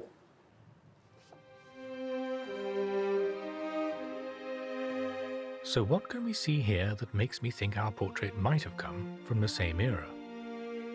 The sketchy technique is similar, but also the way our sitter is presented hard up against the background, and the complete disregard for perspective in the way the book is painted. But the picture is still so dirty and overpainted, it's difficult to judge its real quality. We need to let Simon do a bit more work on the restoration. Back at Tatton Park, the dawn of the 19th century found the Egerton family established as wealthy landowners with a large estate and a big house. But the title that would cement their status still eluded them. A century after Samuel Hill's fortune saved the estate, William Egerton achieved the first notch on the peerage, becoming a baron. But it was his son, Wilbraham, the man who bought our painting, who was to really put Tatton Park and the Egerton name on the map. But he went about it in a slightly unusual way. I'm heading out into the park to look for a culinary relic from a bygone era of entertaining. Under Wilbraham, Tatton Park became something of a destination, developing a reputation for lavish and luxurious house parties. Wilbraham wanted to make an invite to stay at the house a thing of immense cachet. But we can trace the start of this trend back to Samuel Egerton and a craze for ice cream. 18th century English lords couldn't get enough of ice cream. It was a culinary sensation. First invented in the UK for King Charles II in 1671, it was such an expensive commodity that even the king's table only had one bowl to share amongst themselves. Everybody else had to look on and watch them enjoy it. This exotic treat became a staple of every aristocrat's dining table. But it was difficult to make in an age before freezers or even ice machines. In order to impress his guests, like country house owners with culinary aspirations across the country, the Egertons had to build one of these, an ice house. So to modernize, it looks fairly basic and a little bit spooky, but believe it or not, ice could be kept in here for up to a year without melting. So during the winter, the estate ponds would be harvested for ice, which was then stored in here and taken out as and when needed. It really seems that from Samuel onwards, keeping up with the latest technology was a family trait. The innovations really took off in the late 19th century, when Tatton Park became something of a test bed for domestic labour-saving technology. When Wilbraham inherited Tatton Park in 1883, the house employed the usual small army of domestic servants to cater to the comfort of the Egertons. However, working here was a little bit different. For a start, there was a railway in the basement. To put me on the right track, I met country house technology expert Ian West. So Ian, how did all of this work? Well, this was a railway to move coal around the house. They needed such large quantities of coal to feed the boilers and also all the individual fireplaces. Men would move the coal around on these trucks. But this is a unique feature, really. The sophistication of this is much greater than we've seen in other country houses. The sort of technology that was used in coal mines and factories, but not in houses. And so what was the rationale behind that then? Was it like a labour-saving device for the staff, or...? Partly, but also I think it's about making the house work efficiently, which is something that country house owners like to impress their guests with, the way that their houses worked almost invisibly. In an age of rapid engineering progress, Wilbraham adapted cutting-edge technology to make a stay at Tatton memorable for his guests. The demands of running a house of this size required solutions on an industrial scale. Here we have a turntable. I could spin the trucks around. So it changes direction. Correct. That's so cool. Yes, they could send coal in that direction to the boilers at that end of the house, and then back where we came from to the lift in that end of the house. But perhaps what is most intriguing is they put all this in, and then within less than 10 years, it was largely obsolete. The fact that the railway was so quickly superseded is a testament to Wilbraham's pursuit of technological solutions to the comfort of his guests.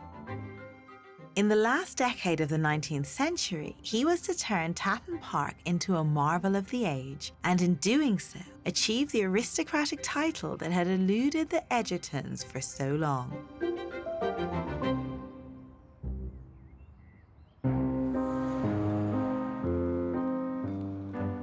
I'm heading back to Simon's studio to see the progress on the restoration of our painting.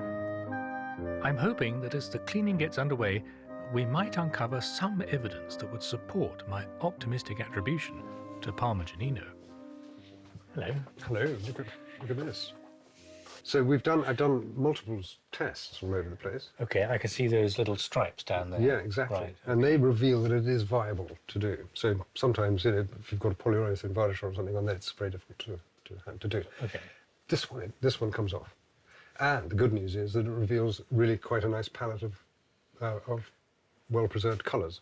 Okay, so first things first, so what about his costume? We've done a large test in the middle here and exposed that there are 2 layers of overpaint, which we've managed to successfully remove. And then you've got a bit of dark paint here, which suggests a shadow of a niche. And then, actually, if you look carefully on this side, you see carefully here, you see this, there's a light line there. He's in a niche. Yeah. Good.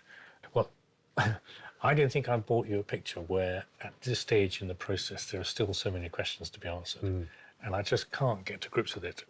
And the only way we can answer those questions is, I think, through your magic wand, and particularly in the head. So I think we need to make some cleaning progress. Okay. That's all right. The magical combination of chemicals and cotton wool begins to uncover a painting that might still save my blushes, especially as our sitter's face emerges from the dirty varnish. The most three-dimensional object on the face is the nose. Oh, it's a good nose. Oh, that is good. Yeah. I know when to spot a good nose, and that's a good nose. It's by someone good, this picture, isn't it? It's certainly improving enormously. Yeah. God for that. Well, I mean, because normally if I bring you a duff picture, we're not doing it on TV, and I quickly put it in the cupboard of shame at home, as my wife calls it. But You must have a very large cupboard by now. It's very small, actually. So I am very encouraged with that. Not only the array of colours, but actually the halftones, these shadowy colours, are in lovely condition. Always surprised me, Simon, how much an old varnish can suppress the flesh tones, particularly in a face. We can just remove the last bit of overpaint here. We should have really quite a nice indication of how this man paints. Very, very pleased with that. You've worked your magic, thank you. It's so interesting seeing it now. It's just confounding me. Well, I'm confounded, but I'm reassured because it's by someone good. With the original paint surface now revealed, it's much easier to make a judgment on our artist's technique. The next step is to compare the way our portrait is painted with a known portrait by Parmigianino.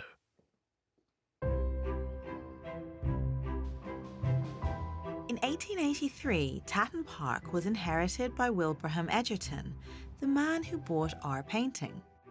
After Eton and Oxford, he became an MP and then succeeded his father in the House of Lords. All this was ultimately reflected in the improvements he made to Tatton Park. In the late 1880s, the novel basement railway was replaced as an ambitious new central heating plant was installed, which not only warmed the house, but was piped out to a network of greenhouses in the grounds. But ultimately, all of this effort is to impress. Yes, producing exotic fruit grown in your own gardens was a very prestigious thing to do. The next development was the arrival of electricity, and Tatton was once more a pioneer.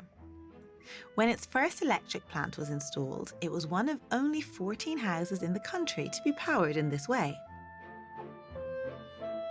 There's plenty of evidence of this phase still in the house.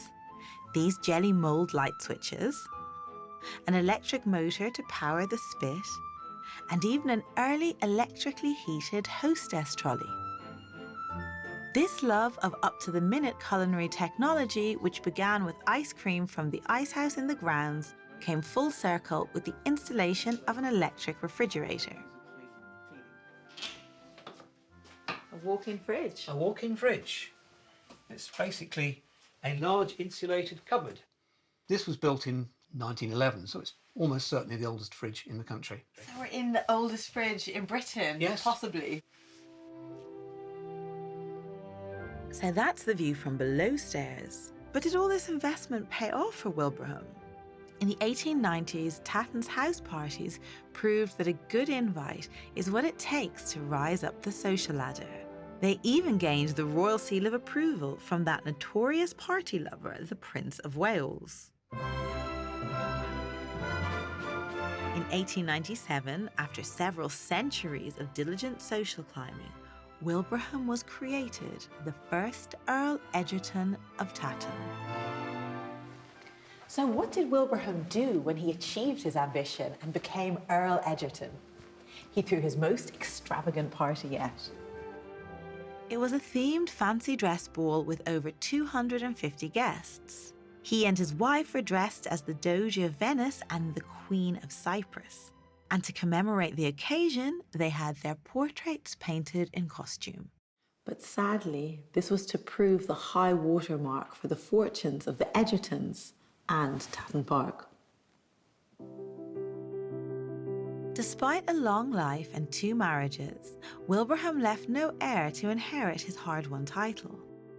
He was the first, but also the last Earl Egerton. Tatton passed to a cousin, and the premier party palace of Cheshire began a long, slow decline, until in 1958, the last of the Egertons bequeathed the house to the National Trust.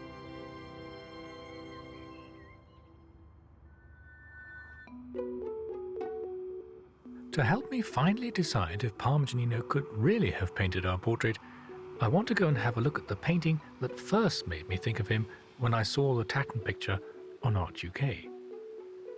It's in the collection of York Art Gallery. Portrait of a Man with a Book. What a powerful picture. This is the first time I've seen it in the flesh, so to speak.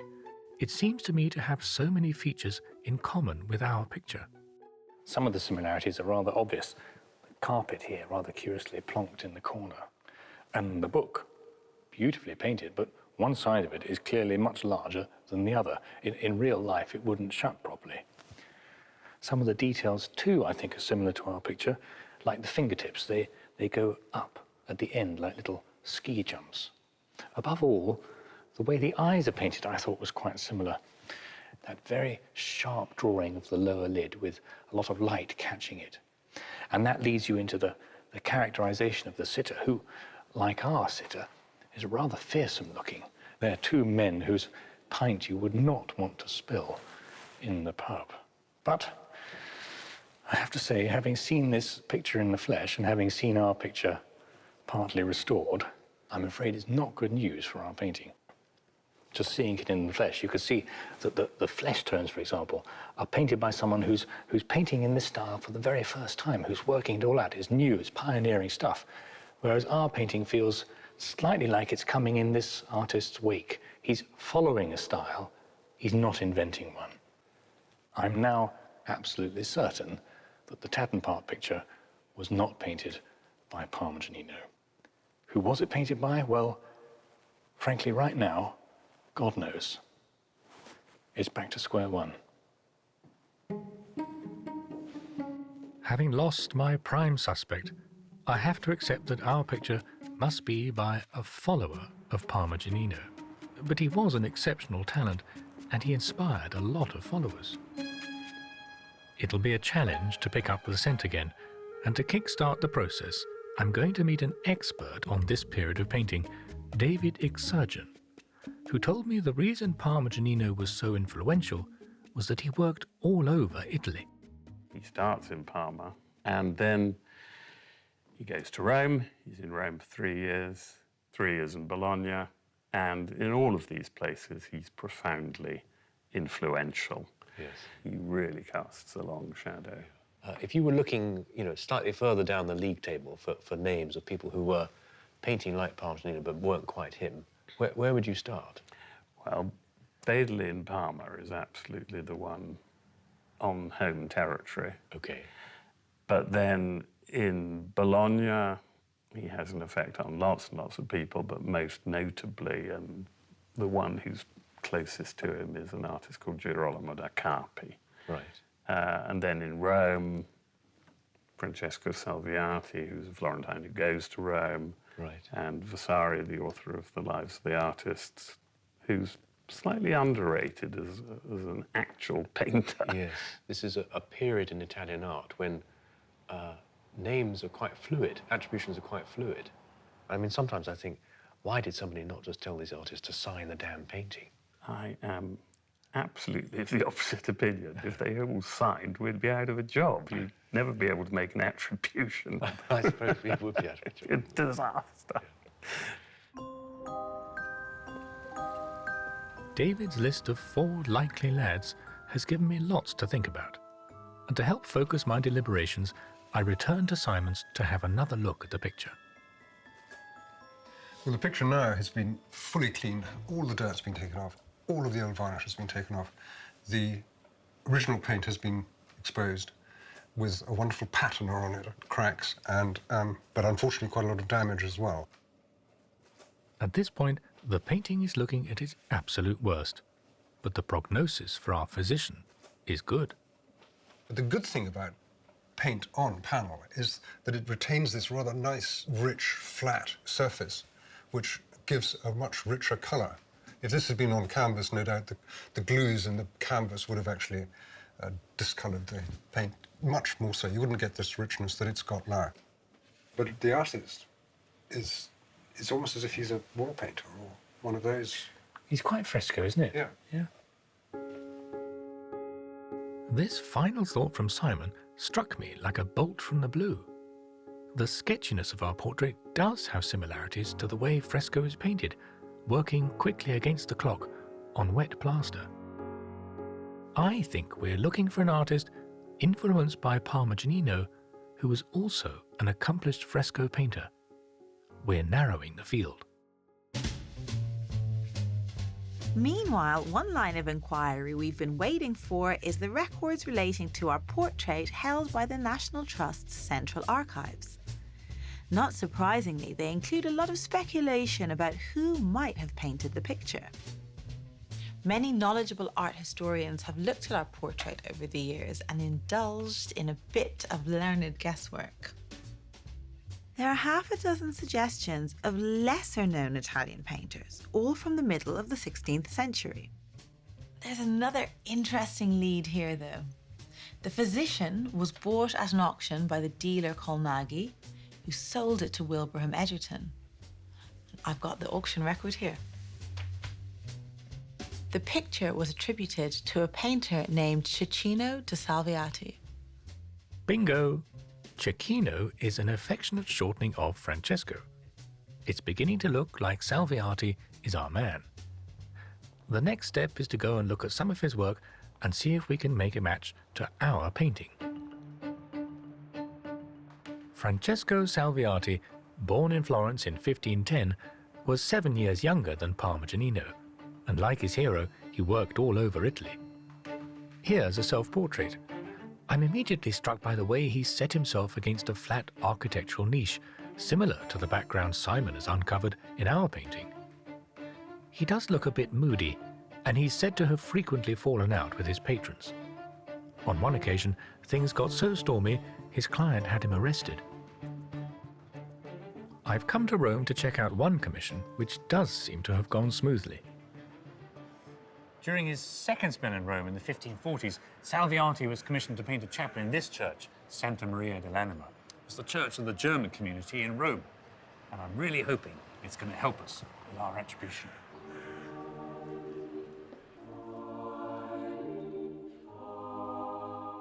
Here, Salviati is working in fresco, a technique in which he clearly excelled. But it was a challenge. The chapel is an awkward one, very tall and narrow. Over the main altar is a Pieta, the dead Christ in his mother's arms, and above is Christ resurrected, while in the wings are lesser characters from the biblical narrative. It's a masterful piece of composition. Goodness, poor old Salviati. It seems so unfair that this absolute masterpiece has been ignored. God is extraordinarily good. I mean, obviously the whole thing is unapologetically Mannerist. There's barely a straight line in it.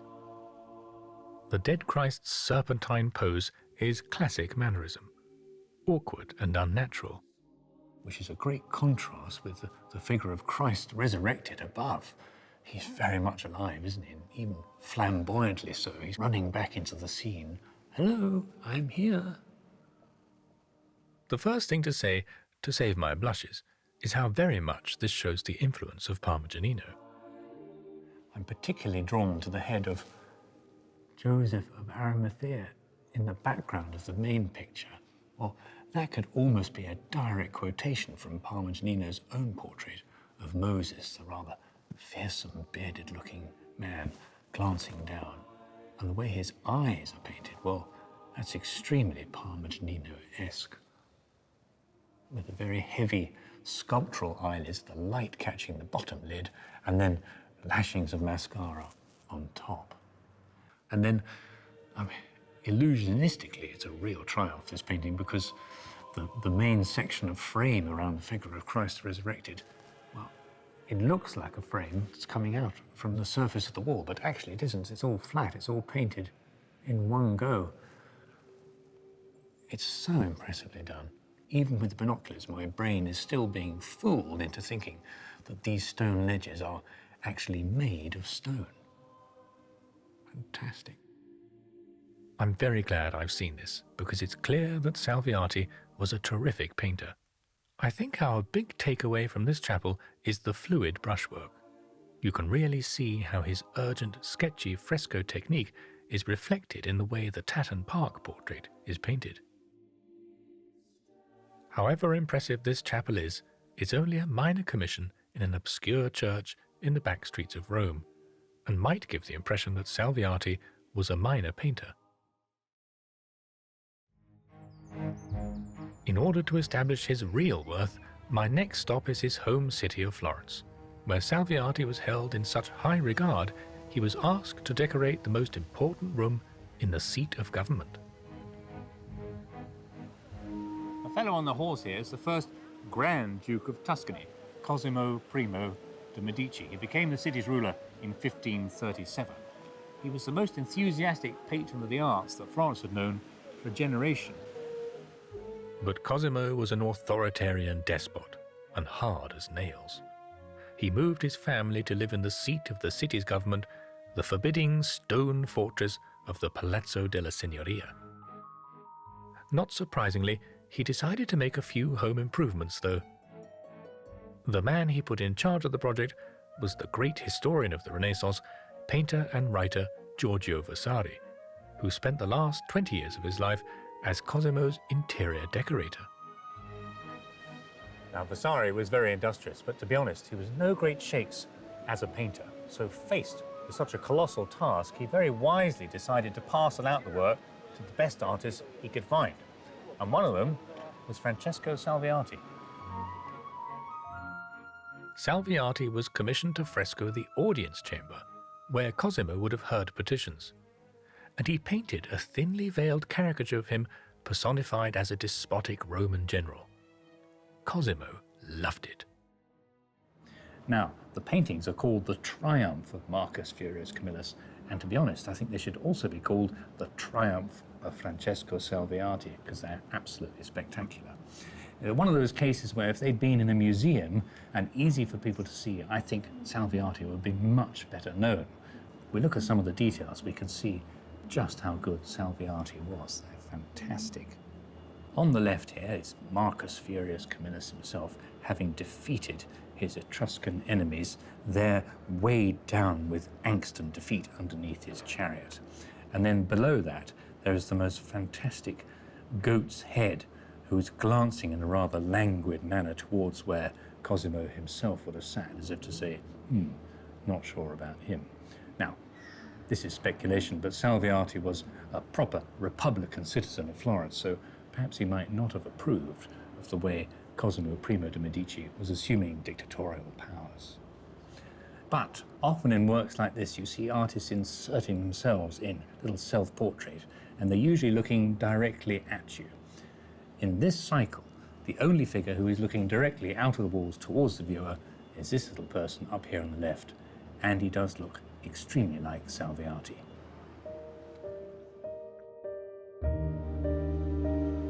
The small clues that were visible through the dirt and damage when I first saw our Tatton Park physician convinced me that it was by a really good artist. And I'm now confident that that person is Francesco Salviati. But back in London, I'm keen to see if we can go one better and work out who the sitter is. Is he really a physician? And are there any clues in the picture which might help reveal his identity? We know that when the painting first hung on the wall at Tatton, it was described as showing Rowland Hill, the Egerton ancestor responsible for the family fortune. But we can be sure that that's just wishful thinking. First, Hill never looked like our sitter at all, and also, he never went to Italy. We also know that when Wilbraham Egerton bought the portrait back in 1897, it was listed as an unknown sitter. So was that a dead end? Well, happily not. If we are going to be able to discover the identity of the sitter, it'll have to be from clues within the picture itself. And the most significant one must be the book, with its precisely drawn anatomical depiction. What is this organ, and will it help identify the specialism of the man in our portrait? I sent a close-up to our old friend, Oxford historian of science, Professor Alan Chapman. A few days later, while rummaging in yet another library, I received his learned opinion. Regarding the section from the portrait, I would suggest tentatively that the dissected organ depicted was a heart. It certainly strikes me as a soft organ and seems to have a bag below and structures coming from the top. Unfortunately, the sitter's arm seems to be obscuring the lower part of the structure, but my bet is that it represents a heart. Well, this is tremendously helpful. We can narrow down the search for our sitter now. We are looking for someone who was an anatomist working in Italy in the 1550s, in about his mid to late 30s, who was a specialist in the heart, as someone who was possessed of fine eyes, a handsome beard, and that universal sign of distinction and intelligence, a receding hairline. There are a couple of likely suspects for our sitter. The first is Andreas Vesalius. He was the father of Renaissance anatomy. And he looks quite similar, but he's always shown, as here, with a full head of hair. More likely, I think, is this fellow called Realdo Colombo, who also fits our time frame and made a study of the heart. The eyes match, the nose matches. I think that's a really close match. I think Colombo is our man. Realdo Colombo was working in Italy at a time when the science of anatomy was making rapid progress. And an essential element in this process was the need for accurate depictions of the human body. This beautifully hand-coloured volume is a rare edition of his colleague and rival Andrea Berzelius' treatise on anatomy belonging to Cambridge University Library. It even has the original pop-up layers for students to see how the organs of the body and the nervous system are overlaid. The dissected figures are posed in attitudes reminiscent of classical sculptures, betraying Berzelius' Renaissance mindset. Over a video link, I asked Dr. Philippa Hellawell if science and art were advancing simultaneously. Absolutely, there is almost a symbiotic relationship between the intentions of artists and anatomists in this period. And in many ways, you know, their work helps reinforce the other. So for instance, with anatomical learning, images are central to communicating medical ideas about the body and also exploring the different layers of the human body, which we see in Berzelius's text here. And on the other side, we have artists who are working towards a more naturalistic representation of the human body. And so things like understanding movement and the muscular composition of the body is incredibly important. And so we do have artists such as Da Vinci and Michelangelo attending dissections and also conducting dissections themselves in order for them to refine their understanding of how the body is composed and how it works. We think that our portrait might be of another anatomist from this period, a man named Rialdo Colombo. Do you think that's possible? It very much could be Colombo. He was working in Padua around this time, and he is famed for quite a few interesting discoveries. He had quite an interesting rivalry with another anatomist called Falloppio of fallopian tube fame. And this was over the discovery of the clitoris, which is quite an interesting episode in the history of medicine, that we have two 16th century male anatomists arguing over the discovery of the clitoris, which of course women had known about for many centuries. Are you serious?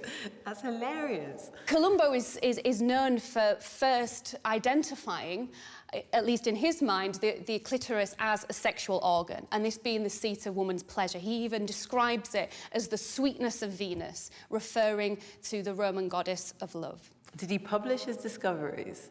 Colombo published his own anatomical work, which ran into 15 volumes. There were no illustrations in Colombo's work, though it had been his intention to enlist his friend Michelangelo to provide the illustrations, because Colombo had served as Michelangelo's physician. Unfortunately, this never came to fruition, but it would be an incredibly popular work if it had. So if your portrait is of Colombo, then I do think this is a very significant find. With strong candidates for both the artist and the sitter, I really feel our painting has turned out to be a fascinating discovery. It's time to return to Simon's studio and see the results of his weeks of work with the swabs. Ah, I see. Looking good as new. Fantastic. It's a great transformation. Well, yet another victory snatched from the jaws of defeat. It is, isn't it? Good, I'm glad you think so. As usual, I am in awe at the transformation Simon has achieved. The cleaned and restored picture is far better than I could have hoped, with a new depth and vibrancy, bringing the sitter to life. The most obvious change is the removal of the background murk to reveal architectural columns framing the sitter. The paint loss and damage to the eyes caused by the shrinking wooden panel has been beautifully repaired, and even his belt buckle has been given a shine. I do love this recess. It's a lovely trick that an artist gives a little bit more depth into the painting. I think the face and the mask of the sitter is great. Good piece of painting. The man who painted it knew what he was doing. Yeah. It's been quite the magical mystery tour around mid-16th century Italian painting. We started the 12th, remember, with Parmigianino, which you quickly disabused me of. And I think you were right. We're hoping it's by Francesco Salviati. That's a big name, though, still. It is. I think it's a big name, and it would be one of very few works by him in the country. So let's see what the expert says.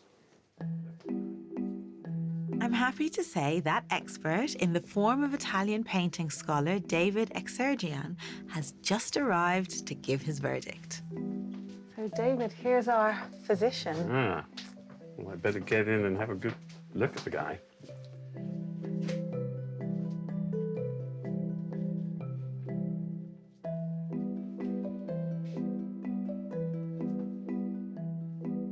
Having taken my time to examine so many pictures myself, I really should be more patient at this point in the process. Well, it's a serious painting. It's really very, very good. That's a promising start. And even little details, like this incredible detail on his belt, are beautifully done, full of life, and almost, because it's in a monochrome, it's almost like a drawing. After giving David a reasonable time to get to grips with the picture, I posed the all-important question. So, David, if you were going to advise Tatton Park what to put on the label and they rehang this painting, what should we say? Very good question. If I had to put a name on it, then I think the name would be Francesco Salviati. Oh, amazing. That's great. It's perfectly clear that Salviati was a very admired and accomplished portraitist, and there are a number of pretty secure portraits by him, and this portrait fits, I think, very decently with what we know of his work. That's great. Well, thank you very much. That's the best possible outcome. Very exciting.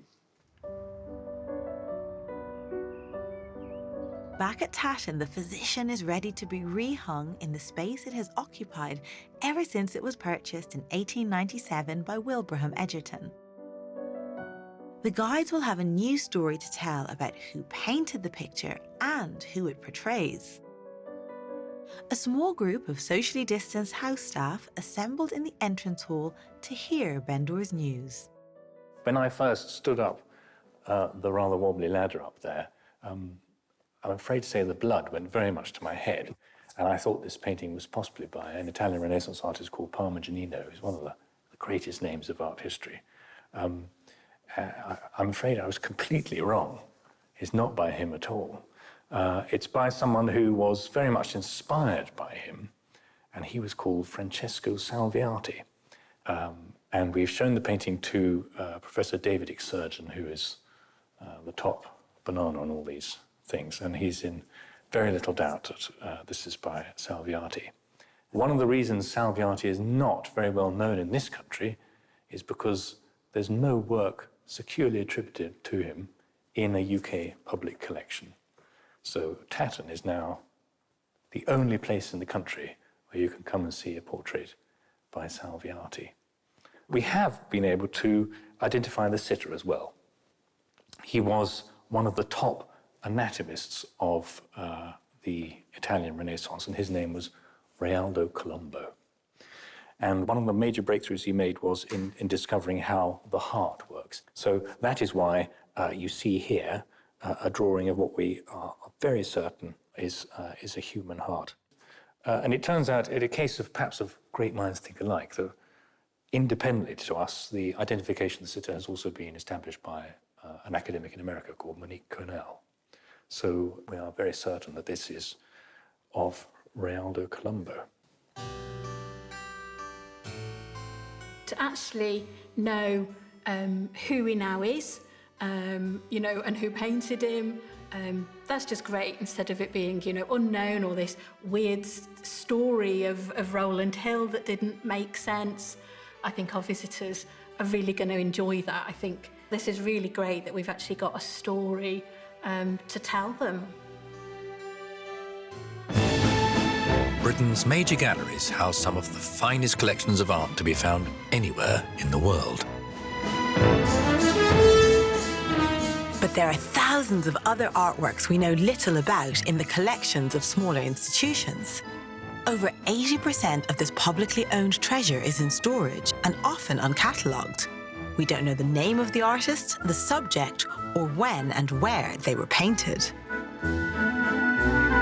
The Art UK website was created to shine a light into these shadows and now has over 200,000 paintings online. Using this database, we'll be traveling the country, seeking out potential lost masterpieces. When we find an interesting painting, I'll investigate the story behind its creation, using a meticulous process of restoration, research, and scientific analysis. I I'll be exploring the world in which these works were created. The social and historical background to the life of the artist that gives a picture its context. But simply finding a painting is just the beginning of the trail.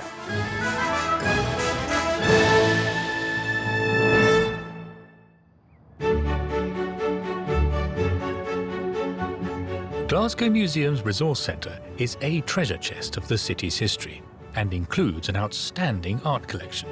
We're here to investigate a mysterious portrait, which I hope will turn out to be by one of Britain's most important painters.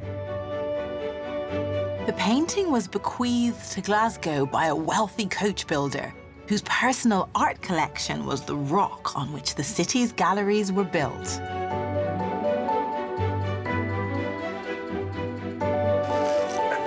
Isn't she wonderful? The picture will present unique challenges, and the science is going to be absolutely key to our attempt to work out who painted it.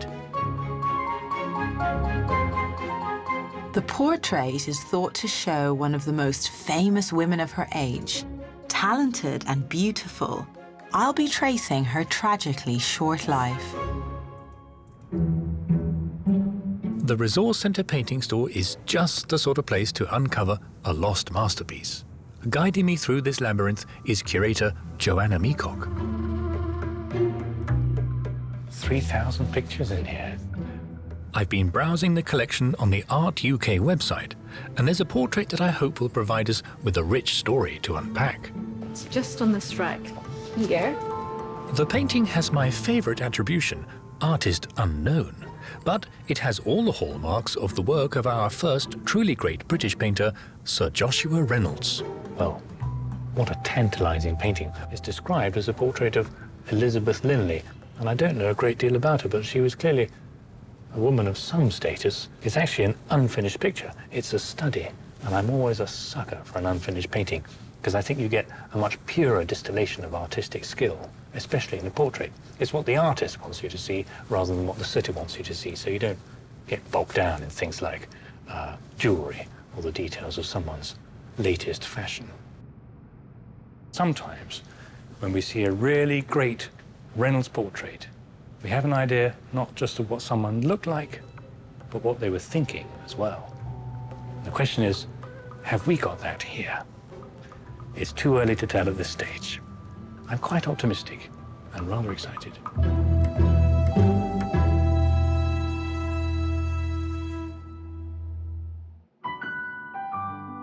Sir Joshua Reynolds is one of those artists who shows us just what paint can do. A simple dab of colour, a quick flick of his brush, and a convincing detail brings the sitter to life. He had an ability to capture the essence of his subject. He painted characters rather than caricatures.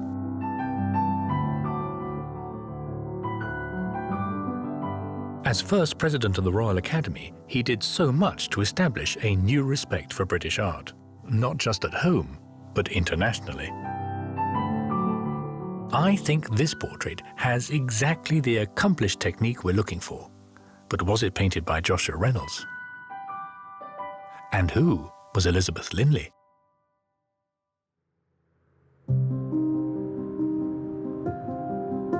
From the 1850s onwards, the good folk of Glasgow were fortunate to be able to see some very impressive works of art owned by the City Council. And I was curious to know how Glasgow got a head start in the era of municipal art galleries. Strangely, the origins lie in the city's investment in its roads, as their benefactor was a coach and carriage builder.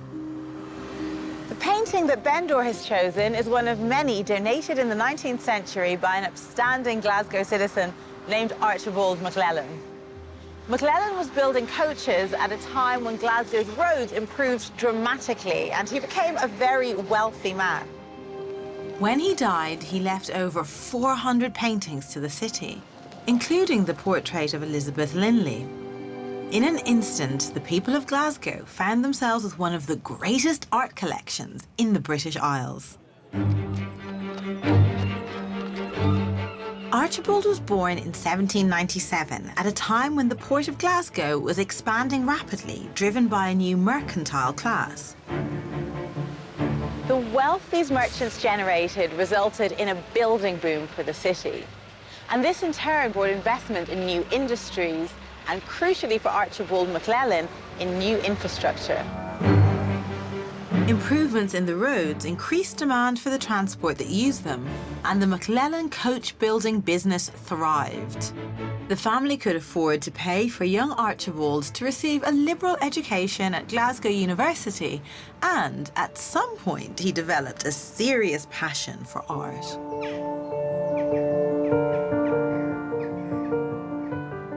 Glasgow's magnificent Kelvingrove Gallery is now home to many of the paintings from his collection, including a fine portrait of Archibald himself.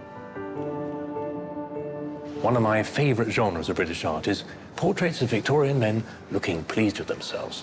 And we have a great example here. Check out the size of Archibald Maclellan's throne. Maclellan had every reason to feel pleased with himself, of course. He was a wealthy businessman, but also a noted philanthropist, typical of the Victorian kind who believed it was the duty of the rich to support the less fortunate. Maclellan wanted his collection to feature good examples of paintings from the broad sweep of art history, the better to educate Glasgow's citizens. He was very proud of this Titian. The imperial wealth that made Glasgow one of the richest cities in Europe has gone, but fortunately for us, the art has remained. This is one of the jewels in the crown of Glasgow Museum's collection. The Victorians regarded a good Titian as an essential part of a serious collection, and this one cost Maclellan £250. But if you thought this was a bargain, wait till you see what Maclellan bought for £4. An Annunciation by Botticelli. Now, when Maclellan bought this, Botticelli wasn't the major name that he is today. He'd yet to be rediscovered. It's absolutely sublime, and it shows Botticelli's mastery of perspective, and look at the sensitivity of the Madonna here. I think this tells us that Maclellan had a very good eye when it came to collecting great masterpieces. Now, if Maclellan bought this for £4, he must have been really sure of our possible Reynolds, which had sold for more than £80. Well, it's our job to see if he'd made a sound investment. Glasgow museums have agreed that their possible Joshua Reynolds painting can make the journey to the studio of our picture restorer, Simon Gillespie, where we can start to get under its skin. This is a fabulous piece of mahogany. That's one plank. It's in lovely condition. Look how flat it is as well. It's a really beautiful piece of work. Now, talking of beauty. And look at that, isn't she wonderful? Yes. Joshua Reynolds? Yeah. At the sound of Reynolds' name, Simon seemed to lose some of his enthusiasm. Well, the problem with Reynolds is his inconsistency of materials. He experimented not only with oil, but he'd also mix in something like wax. Wax is a nice thing to paint with, and it was a very fashionable thing at that time, but it's a thing that is very soluble. We use solvents to clean the varnish off, which would also then attack the paint lab, which has got wax in it. All right. And it would probably mean we can't clean it. So we need to do some tests, some scientific tests to analyze what materials he's used. Seems I may have dropped a bit of a clanger in choosing Miss Linley. On the easel, it's clear there's something else odd about the picture. The composition seems wrong. Is that a column? It's very curious. And then there's another sort of a ledge at the bottom with no paint on at all. It doesn't make sense, does it? So what's going on, do you think? Do you think he was intending to reduce the size of the picture? Maybe, yes, because then she would be in the middle, wouldn't she? The head would then be in the middle of that area. Yeah. Or is he, in fact, still designing the painting? Is this a sketch for a bigger painting? It's one of many questions to answer about this painting. We are in the hands of the scientists to tell us what we can do next. To kick off the scientific investigations, X-ray and infrared scans of the paintings are made. These will tell us if the artist made any significant changes to the painting during its creation. While we wait for the results, I'm going to see what I can find out about the subject of the portrait. Whoever painted our picture, there never seems to have been any doubt about who the sitter was: Elizabeth Linley. Looking back through the provenance of the painting, the history of its ownership and its sales records, we can trace it back to a sale in the 1830s when it was already listed as Elizabeth Linley. This would have only been 40 years after her death, so close enough to be within living memory.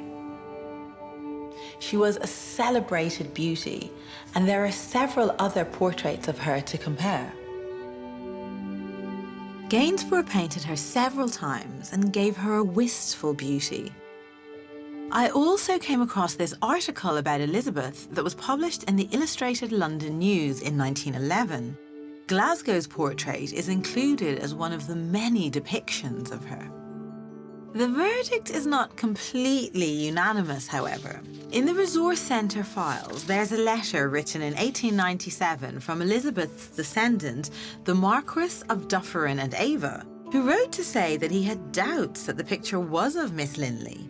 As in other portraits, her nose is perfectly straight, whereas in the Glasgow picture, it is decidedly retroussé, which is a French word meaning it turns up at the end. If we can clean the painting, it may reveal facial features that have become obscured by dirt and overpaint so that the comparison may become clearer. But it looks like there's enough evidence to support the idea that this is Elizabeth. I think it's time that we take a closer look at the remarkable story of this extraordinary woman. Elizabeth Linley was born in Bath in 1754. She only lived to be 37, but she crammed a great deal into her short life. She was the first of two daughters of Thomas Linley, a musician and music teacher who trained them rigorously. Their home was nicknamed the Nest of Nightingales. When her father became musical director of the most fashionable venue in Bath, the New Assembly Rooms, Elizabeth became a star turn, despite being only 9 years old.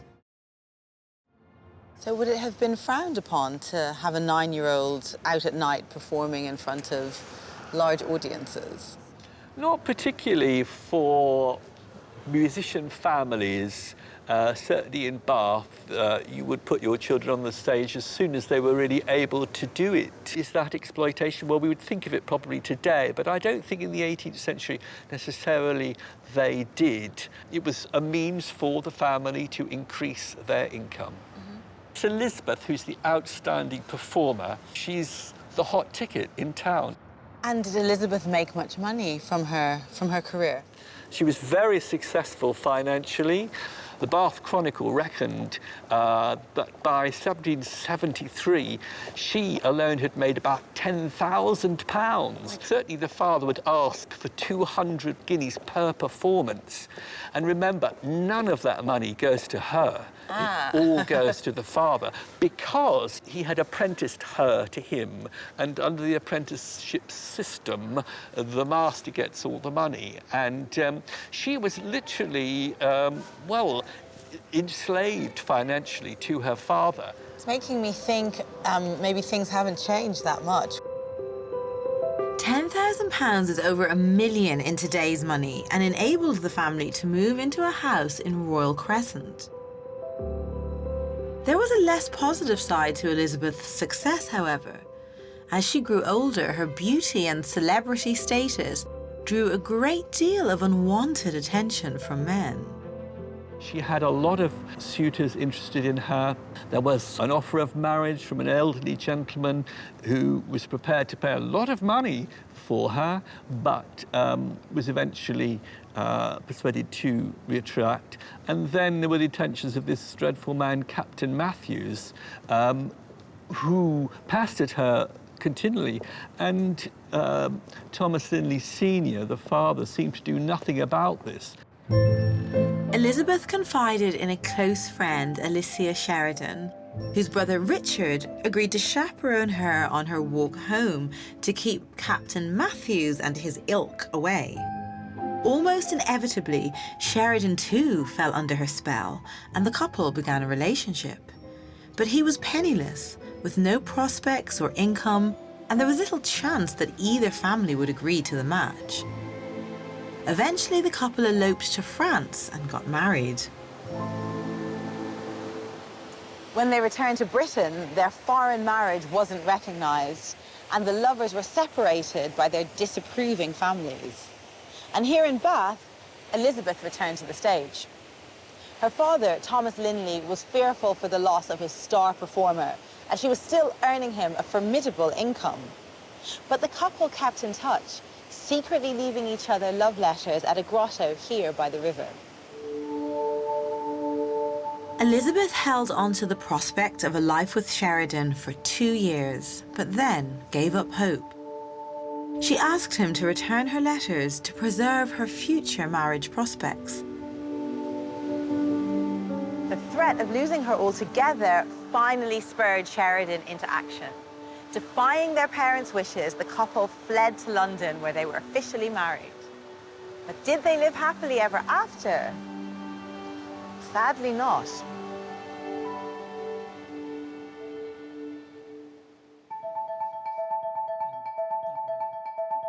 At Simon's studio, paint analyst Nick Eastor has come to take some samples from the portrait to see if wax might have been used in its creation.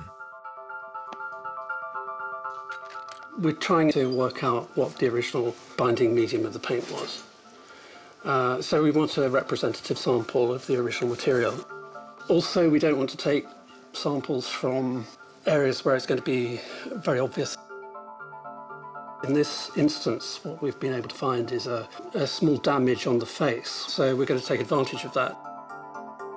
The glassy surface of the portrait suggests it's in good condition, but the varnish has discoloured and darkened from age, and we need to remove it to stand any chance of a new attribution. But if wax is present, we risk damaging the original paint, as the solvents used to remove the varnish will also dissolve the wax. The varnish itself could be a problem for Simon, as finding a solvent strong enough to remove it might also risk damaging the original paint layer. It'll be a tense wait for the results.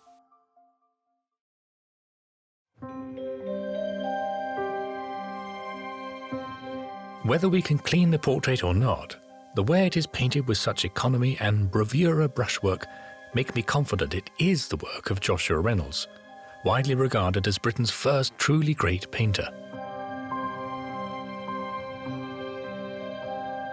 Reynolds was from the West Country. He was born in 1723 and began his career in the naval town of Plymouth Dock, now known as Devonport.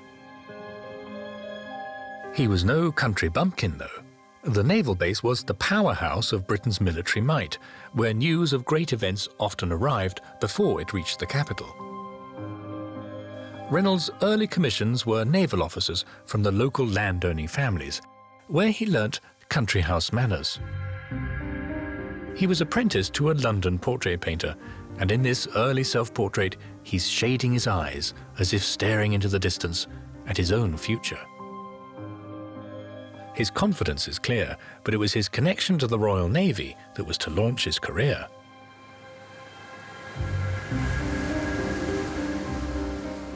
On the 11th of May 1749, HMS Centurion sailed out of Plymouth Dock for the Mediterranean, on a mission to negotiate a peace treaty with the Barbary pirates. Captain Augustus Keppel had a civilian passenger on board, one Joshua Reynolds, hitching a ride to Italy. The pair became lifelong friends on this voyage, and Reynolds painted this portrait of Keppel during a winter layover in Minorca.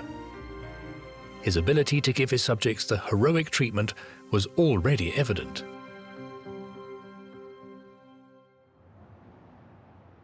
Keppel dropped Reynolds at Livorno in Italy. He arrived in Rome in the late spring of 1750. He was keen that this journey should not be regarded as a traditional grand tour. He was no aristocratic playboy come to gaze in awe, but a craftsman on a mission to investigate and observe, to make his own mind up about what Italy had to teach him. Unusually for a British painter visiting Rome, he didn't seek tuition in the studio of an Italian master. He wrote in his journal that they were mostly commonplace. Most artists wanting to learn from past masters would studiously copy their works in oil, observing everything from the way they mixed their colours to the texture of their paint. But not Reynolds. Such copying was, he wrote, merely so much time lost. And after all, the mere technique of painting came as second nature to him. No, Reynolds was after something else. Because he wanted to radically change the way British artists thought about painting, he'd come to Italy looking for ideas. Instead of copying the mere touches of the great masters, he said, copy only their conceptions and possess yourself with their spirit. Like all tourists, even grand ones, Reynolds was on the hunt for souvenirs. His sketchbooks give a fascinating glimpse into what he learnt in Italy and what impressed him. Bernini's Ecstasy of St. Teresa, sculptures in the Loggia dei Lanzi in Florence, the fountains and colonnades at St. Peter's. Here's the Moses Fountain. And here is Reynolds' sketch of it. You can tell he was a man in a hurry just looking for ideas, a few quick lines, and then he's off to the next attraction. In fact, Reynolds spent so long sketching in the streets of Rome that he caught a bad cold, which he blamed for affecting his hearing for the rest of his life. Occasionally, Reynolds would see something that struck him so powerfully, he determined to borrow it entirely for his own work. Not, as he said, to copy it, but to possess its spirit. The standard repertoire of Renaissance and classical sculptures was well established in Reynolds' day, and it hasn't really changed much since. There's Michelangelo's David and the Venus de Milo. But the one that British visitors most wanted to take home with them was the Apollo Belvedere. The Apollo Belvedere was a Roman statue discovered during the early years of the Renaissance. His bow has long since disappeared, but Apollo has just loosed an arrow, and the subtle yet flamboyant portrayal of movement was viewed as almost magical, bringing the marble to life. It captures the moment when his weight has just shifted from one foot to the other. The artistic term is contrapposto. Countless copies were made and sent back to Britain. The Apollo Belvedere epitomized everything that had drawn Reynolds to Italy. It was elegant. It represented aesthetic perfection as well as ancient learning. Above all, it had a certain grandeur about it. And when Reynolds took this Italian spirit with him back to Britain, it became known as the Grand Manner. It not only changed the way the British were depicted in art, but also how they saw themselves.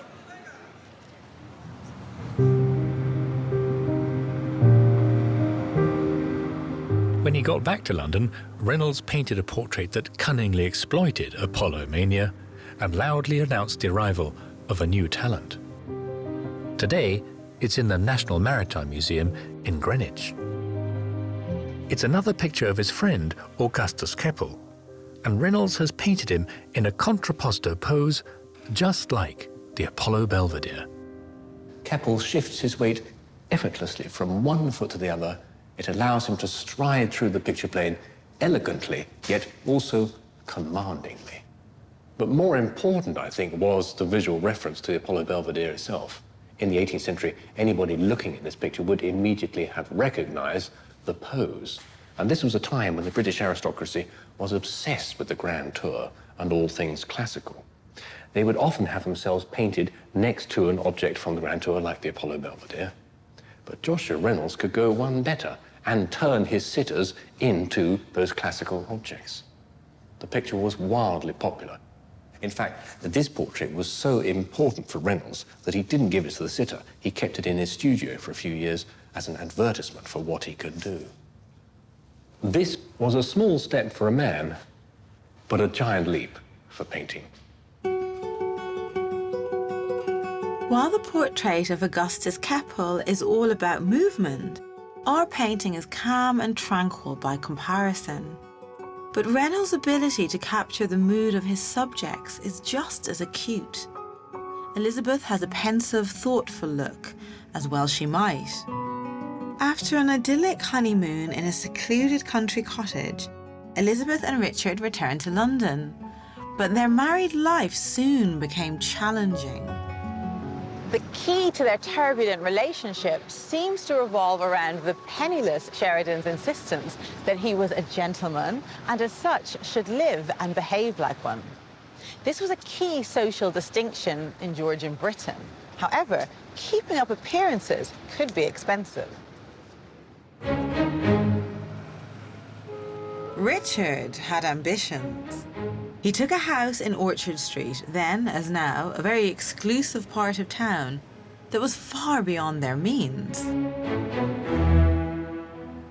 He had married a beautiful, famous, and widely admired performer whose every move was reported in the press, someone we would now call a celebrity.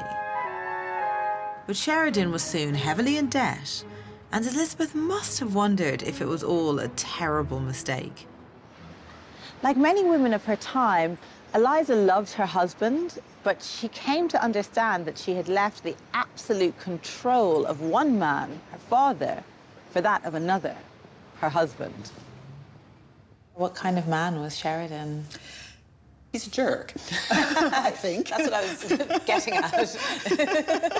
I think that's probably true. I think he's charming. He's intelligent. He's witty, ambitious. Could they be seen as, you know, kind of a 18th century it couple? Yeah, they're quite trendy, but they're also on the edge. They're on the margin. They don't actually have the money and the status. What's interesting about that period is that we've got a really active press, and that's both positive and negative, but it means that images like the engravings and prints of her picture would have been sold in print shops around the country. Ooh, so kind of like the gossip magazines of the time. Oh, yes. We've got things like the Town and Country magazine, which prints all kinds of scandal, usually with the names of the individuals conveniently given with a capital letter and then a blank line, but everybody knew who it was. So, yeah, there's definitely that. What is her marriage to Sheridan like?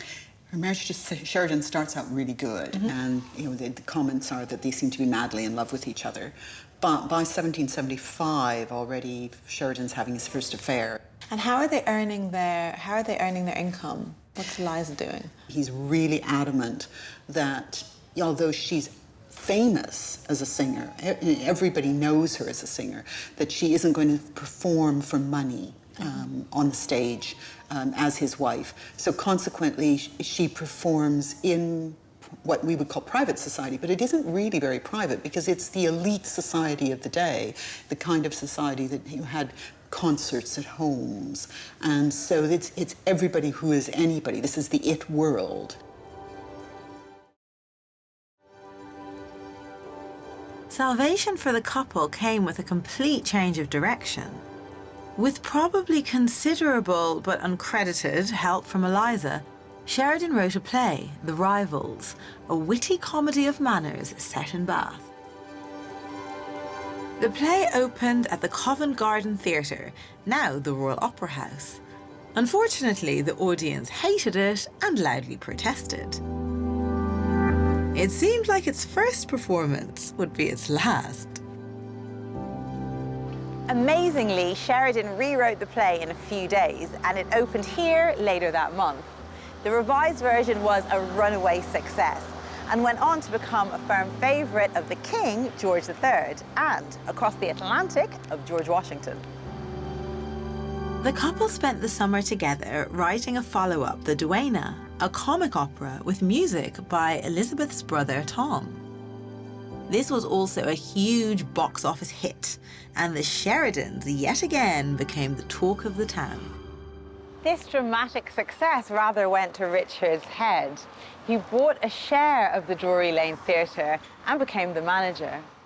However, despite the best efforts of Eliza to support the venture, it was a disaster. The theatre burnt down at one point, and Sheridan was seen in the street drinking while watching the conflagration. A man may surely take a glass of wine by his own fireside, he remarked. His goal had always been a political career, and his wit stood him in good stead when in 1780 he was elected to Parliament.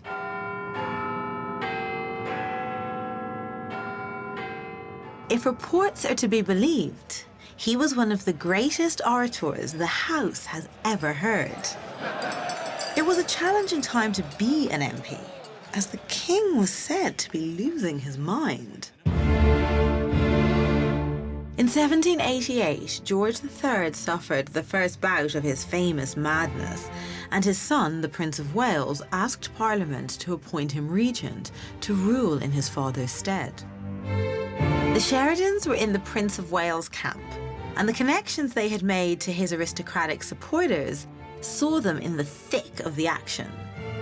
Their house became the headquarters of the prince's campaign to take power. I can barely keep up with this couple. Now they're at the center of a full-blown constitutional crisis. Yeah, they're definitely that. And it's because of the fact that George III has become ill, whether we call it madness or he becomes ill with porphyria or it's bipolar, you know, there's all kinds of debates going on. But basically he's ill by November of 1788 and the country is simply riven about what's going to happen. So they're intimately connected with all of this. Does their investment pay off for them? No. Oh. No, not at all. This beginning of March 1789, the king has recovered. And so nothing of what they've been playing their game for, trying to secure patronage. You know, we'll promise friends this and promise friends that because our people are the Whigs and they're going to be in power. Well, they aren't. Effectively, they've backed the wrong horse, I guess, in this instance. Yeah, that's right, yeah. What effect does that have on them? Well, they've put so much time and energy and money into this, and Sheridan's finances have always been dodgy anyway. They end up with their house being repossessed, but in the slightly longer term, the impact of the cumulative affairs that Sheridan's been having effectively split the couple up. And Elizabeth goes on to have an affair with Lord Edward Fitzgerald and bear his baby. But she's ill, she has consumption, tuberculosis as we would think of it today. By the time that she has the baby, she's very weak, and she only lives a few months afterwards. Elizabeth was only 37 when she died. It's such a tragic story and such a sad ending for Elizabeth. Having this backstory really makes me look at the painting in a different way.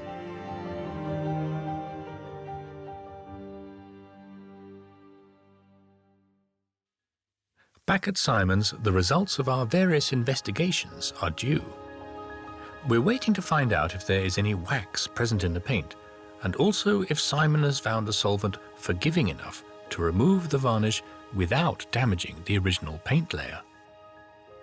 If we get the wrong answer to either of these questions, we won't be able to clean the painting, and it'll be much harder to get someone to commit to an attribution. With a good deal of trepidation, I arranged to check in remotely to hear the verdict. Hello, hello. Wow, how nice to see you again. Well, let's look at modern technology. How are you? Very well, yeah. Have you got any news on our painting? How are all the tests and the analysis? First of all, the X-ray that came back is absolutely amazing. The X-ray reveals that the artist had a complete rethink in the process of making the picture. The shadowy outline of the sitter's arms shows that she was originally supporting her head on her left arm. And it's rather a beautiful composition. and fills the rectangle much better, dare I say it, than the one that we've actually got here, which is on top of this. Simon, all deeply fascinating, but how has our paint analysis gone? Have you got the results yet, and can we clean this picture? The tests have come back, and there is no wax in the makeup of the painting. Okay, so this means we can clean it full steam ahead? Unfortunately not. Bendel, last time we spoke about there being a very hard varnish, which I equated to being like a boat varnish. In order to get that strong boat varnish off, we need something really quite strong solvent to take it off. When I chose the painting, I thought, obviously it had some superficial issues. It looked like it had been painted with yacht varnish, but I thought that would be quite straightforward to remove. By using that strong solvent, there is a great danger that it's going to continue through some of the small cracks there and eat away at the original paint surface. So, in short, we cannot do it safely. If you start taking the varnish off, you're going to start taking the paint off as well. Oh, this is like a hammer blow, a dagger blow to my heart, Simon. I can't disguise the fact that I'm bitterly disappointed by Simon's news. If we can't clean the painting, the grubby varnish might obscure the details that I hope would confirm it as a Reynolds. After several days scratching my head and scouring the internet, I came across a pioneering outfit based in Madrid, who use ultra-high-definition photography and 3D printing to create reproduction artworks. I sent them a photograph of our portrait. A few days later, I had a video call with digital wizard Adam Lowe. Adam, thank you very much for doing this. It's a great pleasure. I've really made a bit of a mess up with choosing a painting that we can't actually restore, so I'm hoping that by some digital magic you're going to be able to help us out here. Is there anything you can do? As you say, the colour is really quite yellow. I mean, so the varnish has significantly discoloured. We are able to get rid of a lot of the yellow.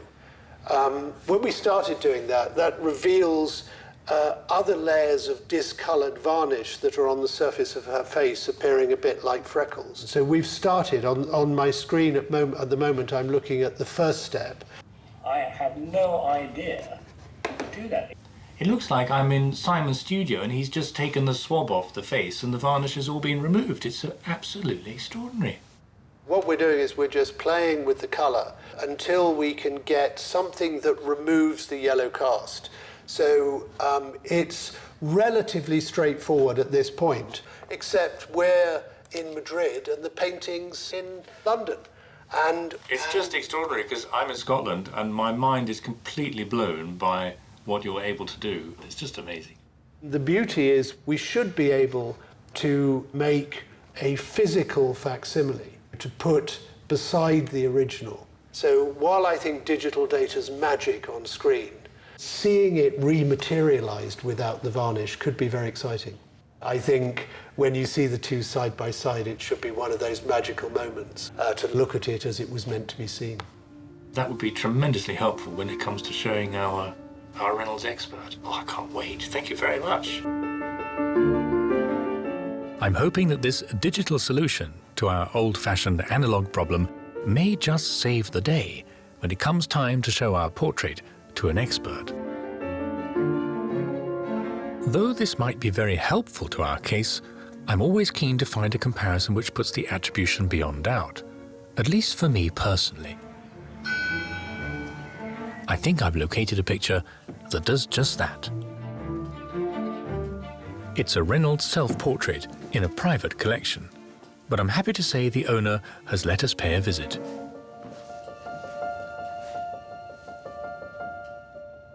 It's lovely to see this. First of all, because I think it's got great similarities to our picture, not least in the way it's unfinished, and these very broad, sketchy strokes here, allowing the ground layers to come through, yet at the same time giving a hint of the body and the drapery. That's just what we see in our painting. But I'm excited mainly because I think this is not only Reynolds' best self-portrait, but also one of the greatest self-portraits ever made by a British artist. And that's a very bold claim, but let me tell you why. Because it's unfinished, you can see actually in this area here, the paint is still dribbled down the canvas. It's just as Reynolds left it. We see here a pure distillation of what Reynolds can do with paint. This is not something painted for a demanding patron. It's of himself, for himself. It's very private. And that might explain why it's also so experimental. The colours here are just a sort of a really quite bizarre palette of purples and pinks and browns and greys. It could almost have been painted in the 20th century. And you can only get away with painting a portrait like that if you're supremely confident in handling oil paint, as Reynolds was. And because he's so good, just a little turn of the brush here and there can allow him to capture the most extraordinary characterization. It's very subjective, this, but it seems to me that Reynolds here is extremely likable. When this was painted in the mid-1760s, he was absolutely at the height of his powers. People were queuing up to be painted by him. But there's no conceit here. He's presented himself as almost torn between emerging into the fame and the light and yet remaining discreetly in the shadows. It's a portrait I could spend hours staring at. Having seen this, I'm more convinced than ever that Reynolds painted our picture too. It's just so good. And there are so few artists who can paint like this, who can convey the merest shape of drapery with only one or two brushstrokes, and Reynolds is amongst them. Reynolds would have been in his late 30s when he painted this picture. By this point in his career, he was firmly based in London with a full order book and a very healthy bank balance. On the 3rd of July 1760, he noted in his pocketbook, "House bought." The house in question was number 47 Leicester Square. It was then a very elegant and fashionable address. Difficult to imagine today. This is a really significant moment in the history of British art. It's in the 18th century that homegrown British artistic talent could win international respect for the first time. And Joshua Reynolds plays a central role in this seismic shift.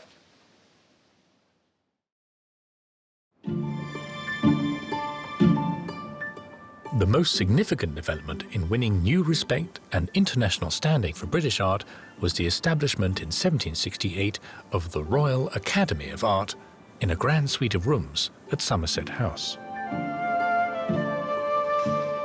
As well as being an association of the nation's finest artists, it would offer training to promising talent in its own school. The King, George III, was flattered by the idea and happily consented to the royal involvement. It had a unifying effect on the often quarrelsome relations between the artists themselves. Reynolds, too, was enthusiastic. In this founding group portrait, he's holding the ear trumpet he used in later life. The King can't have been pleased, however, when, at the first meeting of his new institution, his favourites were overlooked, and Joshua Reynolds, for whom the King seemed to feel some personal antipathy, was formally elected its first president. Much to his chagrin, George found himself obliged to give Reynolds a knighthood as the new president of his Royal Academy. The rooms that Reynolds knew were later subdivided, but I'm happy to say they're now being restored. The most important space was the Great Room, and we've been given exclusive access before the builders have even left.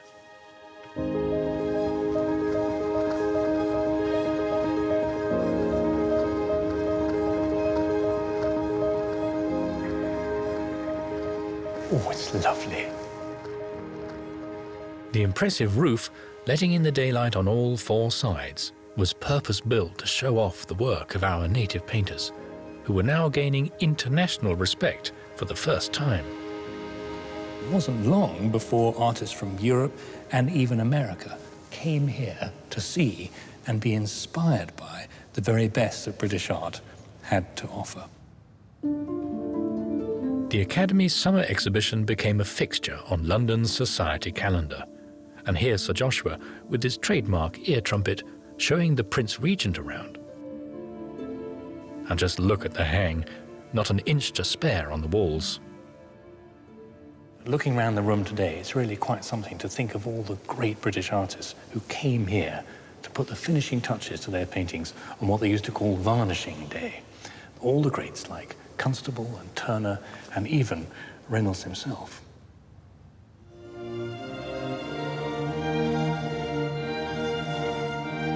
The Royal Academy was a huge success, in large part thanks to its first president, and Reynolds used his prestigious new position to promote his own style, the grand manner. But by focusing on his swagger portraits, it's easy to overlook that some of his greatest pictures were of women.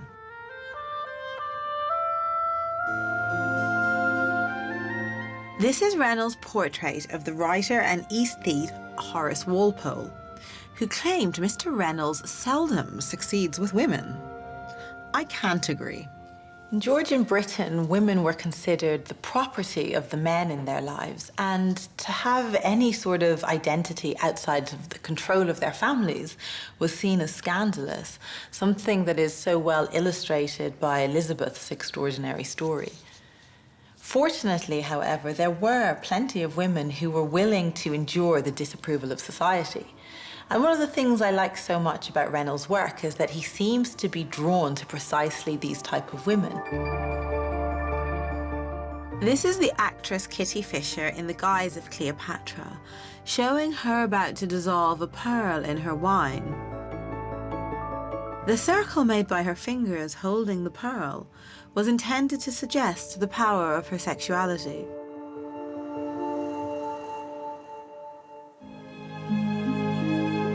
Tantalizingly, there is another Reynolds portrait of Elizabeth Linley. It's part of the collection of Baron Ferdinand de Rothschild and still hangs in the house he built on a hillside in Buckinghamshire, Waddesdon Manor. Baron Ferdinand had a thing for Reynolds and his portraits of women in particular. This is our heroine, Elizabeth Linley, in the guise of Saint Cecilia, the patron saint of music. Reynolds himself called it the best picture I have ever painted. Certainly they look quite different, but I think the neck and the ear are the same, and there's the same structural eyebrow. I think the main differences are the nose and the strength of the jawline. I'd say the jury's out. Interestingly, we know Reynolds did use wax to paint this picture, and we can see the damage this caused, with areas of cracking, leaving a kind of alligator skin surface. There's another portrait I wanted to have a look at in the Baron's collection, showing Reynolds pulling out all of the stops to demonstrate what he was capable of. This is Anne, Duchess of Cumberland, who married George III's younger brother. The king did not approve. She had been born a commoner, was a divorcee, and had a risque reputation. He passed a law requiring members of the royal family to get his permission to wed in future. I think this picture proves that Horace Walpole was wrong. Reynolds could succeed with women. And Walpole basically admits his mistake, saying of this portrait that the Duchess has the most amorous eyes, with eyelashes a yard long. He also said she was difficult to resist.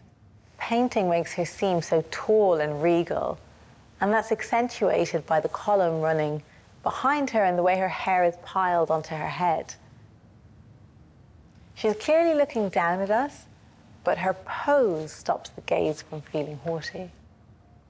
I'm suddenly struck by something else about her pose. Now that we've seen the arms in the X-ray of the Glasgow portrait, there are strong similarities to this painting. If you were to switch the column to her left side and view the Duchess in profile, you'd have a pretty close match. And my goodness, is that a retroussé nose? I'm thinking back to the letter from the Marquis of Dufferin and Ava in the Glasgow Museum files. Could he have been right all these years? At Simon's studio, the portrait is scanned to record the surface of the picture in minute detail.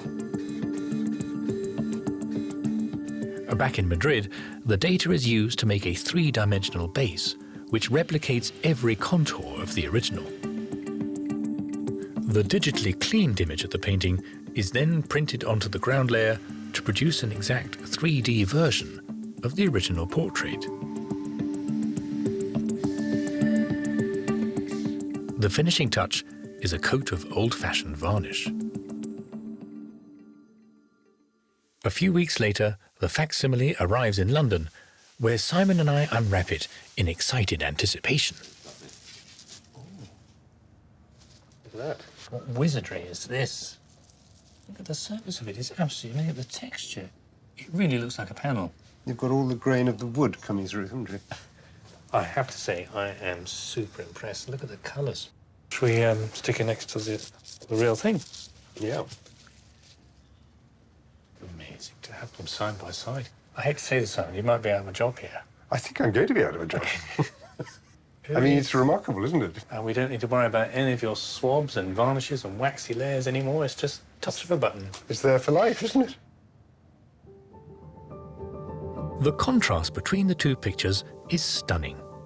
The freshness of the digitally cleaned facsimile has given the picture a new brilliance. It's time to get the verdict on who painted this portrait. And we've invited 18th century painting expert and Reynolds biographer Martin Postle to give us his opinion. We've decided to start by showing him the original painting on its own. Interesting. Profile's unusual. Not many profiles by Reynolds. One single piece of mahogany. Mahogany, yeah. Indeed, very unusual for Reynolds. Oh dear, two problems straight away. I'd already briefed Martin on the picture's indestructible coat of yellow varnish, so I felt this was the moment to play our trump card. Martin, we've had a reproduction made, which could give you a little bit of an idea as to what the original colours look like. Right. Goodness me. This is an artificial painting, isn't it? Completely artificial. This is not painted by a human being. I have to say, it looks pretty impressive. What do you think? I think you can say with some confidence that if Simon had been allowed to get his paws on it, it would look closer to that. Do you feel confident about giving us some form of attribution? Everything I would expect to find in a painting by Joshua Reynolds is here. I don't have any qualms about it. The handling, that very characteristic broad strokes, and the layers, the depth that Reynolds has in this portrait. There's all sorts of... Yeah, the thickness. Everything broadly handled here, just touched it in. Reynolds is very direct when he paints. He paints straight onto the surface, whether it's a canvas or a panel. There's not a lot of underpainting going on. He just goes for it. And this has that kind of excitement. She's not classically beautiful, but there is a kind of attractiveness, there's a warmth to it. It's a great relief to have the attribution so confidently confirmed. But I was interested to hear Martin's opinion on whether the portrait does show Elizabeth Linley.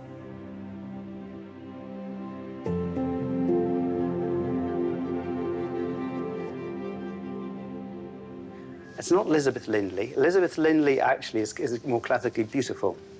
And if you look at the portrait at Waddesdon, where she sits Cecilia and she's playing the organ, she has a almost kind of classical profile, a straight nose.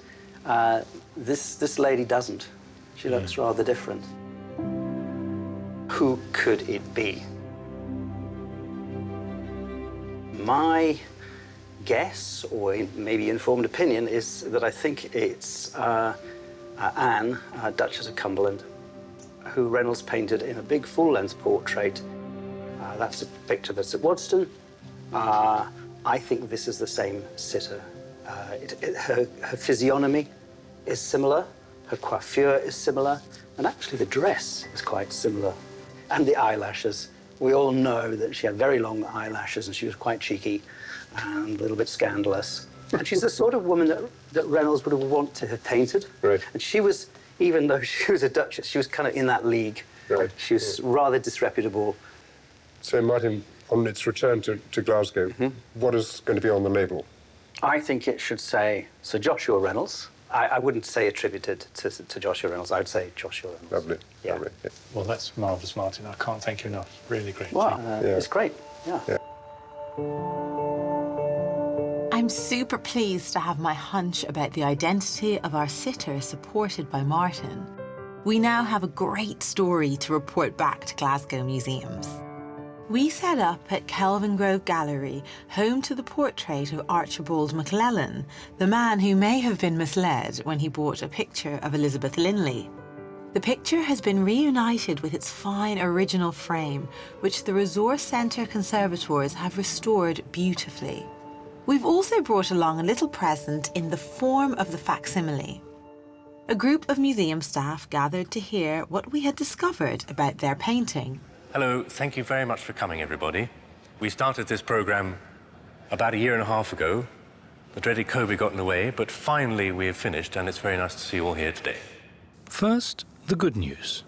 We assembled all our evidence and we summoned up the courage to show this to Martin Postle. And I'm very pleased to be able to tell you that he is absolutely certain this is in fact by Sir Joshua Reynolds. The news on the sitter is Martin is absolutely convinced it is not Elizabeth Linley. So that's that attractive story in the dustbin, unfortunately. Martin instead is fairly sure that the sitter is Anne, Duchess of Cumberland.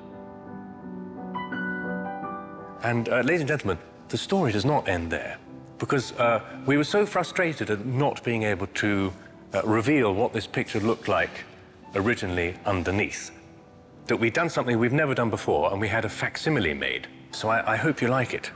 Are you ready? Please come and look a little bit closer, see if you can tell the difference. We're delighted that the painting has been shown to be by Sir Joshua Reynolds. We've learnt so much about Reynolds' artistic practice along the way. It's brilliant to have the facsimile too, so we can see what the painting might have looked like if we'd been able to clean it. As one of the most popular British painters, it's no surprise to find that there are over 600 pictures by Joshua Reynolds in British collections. But as with our portrait, many of the attributions are uncertain. Why not use the map feature on Art UK and look for a lost masterpiece near you?